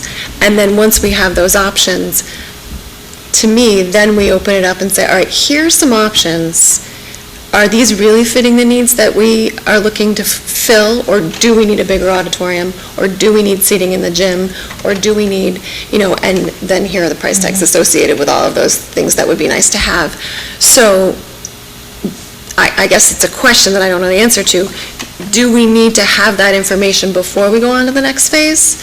Or do we go into this finding the big picture of what the community is looking for, go into the next phase, and then come back again and say, here's our options? Yeah, you may be right. I mean, I'm not sure. What I'm trying to figure out is, and I'm 1,000% behind this group. So I think we definitely need this group, and I'm really happy that it's going forward. I'm trying to figure out, like, if we say we're looking at Elmwood and Hopkins. So one could say, well, you could just renovate. You could replace one for one. Or you could replace two into one, you know, combine them into a mega school. Or you could do any other number of things, I have no idea. But if the criteria working group determines there's an appetite for one school, when do we have the conversation about that vacates another school? Like, on day one, that means that this new school would open. On day one, we'd have a vacant school, which we would not want to have vacant. That's not what we want to do. So even though it's an isolated project, and I do agree that the secondary schools would be a separate initiative, on day one, there's still a secondary impact. So I want to I don't want to get to the point where, you know, I think as we were looking at the flow chart of how these things unfold today, way back in the Fruit Street school discussions, people weren't really ready to endorse that. And I don't want people to feel like, well, I want to make sure that people are ready to endorse whatever we end up putting into the feasibility study. And there are a lot of facets, even though we contain it to Elmwood and Hopkins, by necessity it's going to, unless we do a one-for-one. Well, and it'll trickle.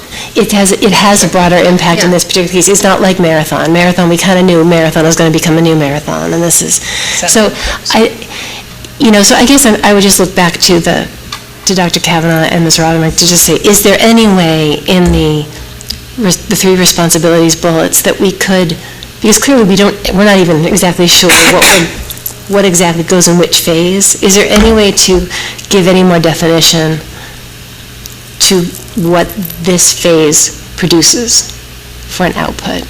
And did you look at the criteria working group report from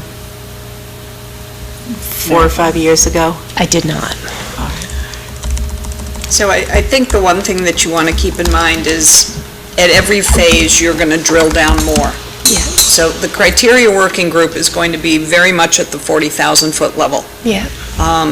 So some of the things that they were tasked with before is building condition. You know, what do you want to address with building condition? Do you want air conditioning? Do you want, windows? Do you want green building? Then you look at, traffic patterns, what do you think about adequate spaces for visitors? What do you think about adequate spaces for drop-off, pickup? The day we opened up Marathon, we heard there's not enough parking. So things like that. And then you also will get into a discussion of, what was brought up before was districting. Is there an appetite for districting? And if there's not an appetite for districting, what about banding?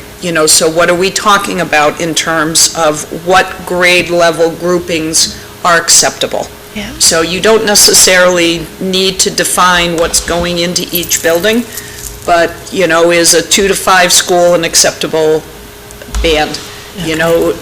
Is 2 to 6 an acceptable band? These are the questions you ask the community without actually putting them in a building. You don't need to do that yet. Right. But you're getting the flavor from the community, again, at that 40,000-foot level. In terms of, and then, what are you looking for out of an educational program? Are we looking to really make sure we have space for the arts? These are the kinds of things. And then you let the feasibility study start to define where the test fits are. Okay. You really can't do 2 to 5, it really can only be 2 to 4. You know what I mean? They're the ones that will take the desires of the community, according to this group, and start doing the test fits. Because we don't know, we're not the experts. Right. Thank you, Ms. Rothbeck. Based on what I'm hearing here, there were a few suggestions that I'm hearing, right? One, we have talked about possibly having co-chairs, one from the administrative team and possibly one from the school committee. The second we talked about is possibly leaving the end date a little open. And the third, more importantly, is kind of defining and clarifying a little bit of the outcome of this versus the feasibility study itself, some clarity around that. So I'm going to suggest perhaps back to Dr. Cavanaugh, if we can take this back a little bit and kind of work on all those 3 aspects. And if there is a volunteer from the school committee who's willing to work on this with Dr. Cavanaugh to work on these 3 aspects. Now, this volunteer not necessarily has to be on the committee itself as it gets formed, but just clarifying and bringing it back. Does that make sense? And so the work would be between now and when the next packet goes out, essentially? That's right. Just time-wise. Right. And our next meeting is only in February. We don't have any more in January, right? Correct. That's right, we get that extra week. Right, so nice. we have a little bit of time there. Right. Does that seem okay? Do we have a volunteer? Sure. Go ahead, you go ahead, sorry. You want to do, you have experience with the elementary school build, so I think maybe you're in a good position. Absolutely, I can do it, Okay. that's fine, yeah. Yeah. Okay. Okay, that's great. So we have Jen, you'll work with Yes. Dr. Cavanaugh and bring these 3 aspects, right?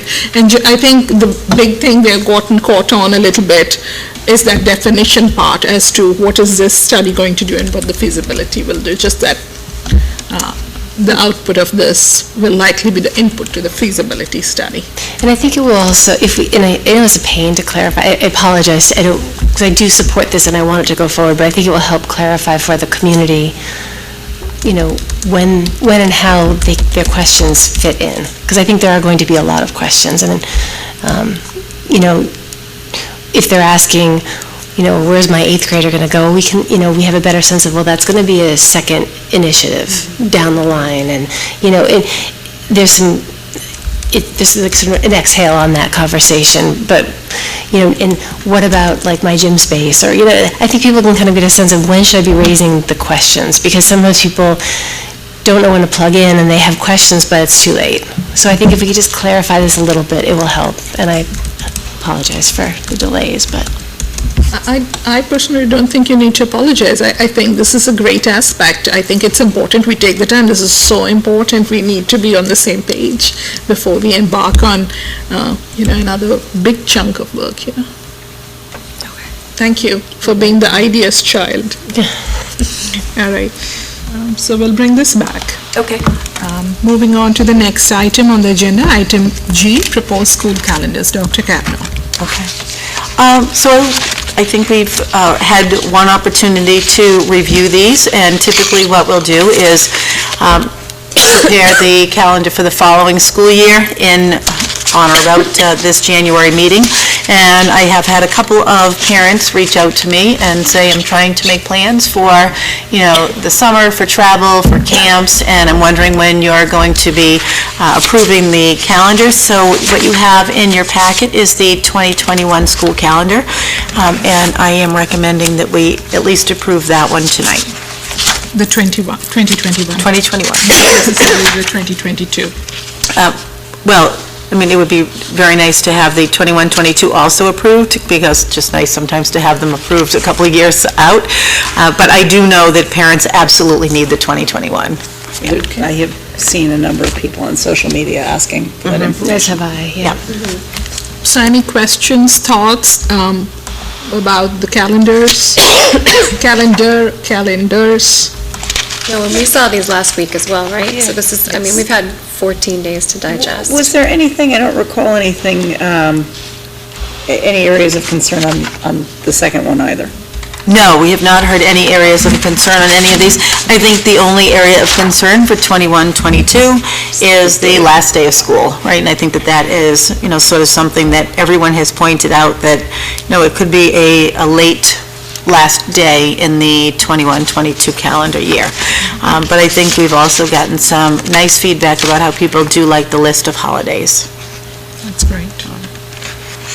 And we still have a student who's working on defining all of those holidays, so you can go on the website, and if you want to know something about them, you can click on it, and there will be a little blurb there. I could suggest 5 more to that. But we'll wait. I'm thinking that the page 2 is a work in progress, and parents can keep on adding some aspects. The last time we met, there were a few things that were brought forth. I just want to make sure that we just visit them once more. We talked a little bit about, just planning for knowing what we are seeing with weather patterns. Having another holiday, does that put us in further delay, was one thought that came up. Another thought was flex days. Again, I think Nancy had talked about the fact that we already have those, that if you want to take a holiday for religious reasons, you can do that already. So I think there were some of those aspects that were in consideration. From my perspective, and I think this was also reflected last time we got together, it's okay perhaps to try this out and see how the community is feeling, how the days are, especially the practical aspects of the climate that we are noticing, how that's playing out. Keep that into consideration, and then perhaps relook at it, right?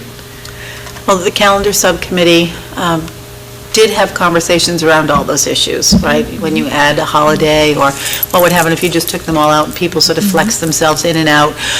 But at the end of the day, this is what they decided as a group to recommend. But we did also say that in a couple of years, we would reconvene and just use these 2 years almost as pilot time to see how people are feeling about all of the holidays that are in those calendars. That's great. Any other questions, thoughts? I know, sorry, someone said something? I was going to say, I respect the amount of time that went in with the calendar committee, the number of meetings and how much time and effort went in and reaching out to the community, and I like the idea that the calendar committee could reconvene to reconsider after we've gotten through these 2 years, but I am comfortable approving them as a Well, it was a phenomenal committee. I know I say it every time we're together, but We had teachers, students, administrators, parents, clergy, and it was just a great group. We were grateful to work with them. That's great. I know Professor Tyler was on the committee. Does she have something to say? Professor Tyler, do you have anything to say? She says no. Okay, great. Thank you for all the good work. I'm looking for a motion to approve the proposed school calendars for 2020, 2021, and 2021, 2022. So moved. Motion by Amanda. Second. Second by Jen. Roll call vote. Amanda. Aye. Meg. Aye. Jen. Yes. Nancy. Yes. I'm a yes as well, and so that carries. Thank you again very much. Great. Dr. Thank you. Kavanaugh and Ms. Parsons. Future agenda items. Any suggestions, thoughts? I don't know when to plug this in, but I had a to-do to look at office hours, opportunities for basketball and whatever, so I did that. And so I don't know when you want to talk about that, but Okay. Did you want to talk about that? yes, I'd like to, but I don't know when, so you just tell me when. How about public comments? Perfect. Okay. All right, we're moving right on to public comments. Does the public have any comments? I believe I do. Go ahead, please. Please identify yourself. Amanda Fargiano, 17 Tamar Lane. Okay, I have a suggestion for office hours for school committee, if they would entertain such. I think you were talking about trying to combine our office hours with other events where community would already be gathering. So I have a few things to suggest for consideration. There are 2 home Friday night basketball games, which tend to draw a crowd. Friday, January 24th, the boys' basketball team is playing Ashland, one of our favorite rivals. 5 p.m. is the junior varsity game, and 6:30 is varsity. So one thought would be to set up a booth, maybe around 4:30 to 6:30 or something, a little bit before JV, up until the start of varsity in the lobby outside of the gym, and advertise that. So that's just a thought. The nice thing about January 4th is that it's in advance of our vote coming up on the 3rd. So I think that was one of our goals. There is another game that doesn't work on February 7th against another one of our favorite rivals, Medfield, the same schedule. 5 o'clock for JV and 6:30 varsity. And thinking down the road, I would just throw out that March is Music in Our Schools Month. So there are concerts on 5 dates in March. So if we wanted to take a similar approach where we set up a booth on one of those dates in advance of something important. We have the choice of March 10th is Hopkins, March 17th is grade 6 concert, March 18th is grade 7 band and chorus, March 24th is the middle school, grade 8 band and chorus, grade 7 orchestra, and March 26th is the high school. So if we wanted to piggyback, I would maybe make a recommendation we could consider one of those. Thank you so much, Ms. Fargiano, for all those recommendations. The school committee is unable to comment. Of course. And respond to the public's comment. However, since this matter is related to scheduling, you may be able to just email the school committee members for their availability. Thank you so much for your public comment. Moving on to the next item on the agenda, items by consensus. Dr. Kavanaugh. Okay, as superintendent, I recommend that the school committee approve the items by consensus as outlined in your agenda. Looking for a motion. So moved. Motion by Amanda. Second. Second by Jen. Roll call vote. Amanda. Aye. Meg. Aye. Jen. Yes. Nancy. Yes. I'm a yes as well, and so that carries. Looking for a motion for adjournment at this point. So moved. A motion by Amanda. Second. Second by Jen. Aye. Paul. Amanda is an aye. Meg. Yep, heard it. All right. Jen. Yes. Nancy. Yes. I'm a yes as well, and so we are adjourned at 10:02 p.m. Thank you so much, Professor Tyler, for dialing in remotely while on an international trip. And thank you to all of our participants here tonight. Just hit anybody. And to HCAM. We are so adjourned. Our next meeting is on February 6th, right here at the high school library. Thank you. Have a wonderful night. Thank you.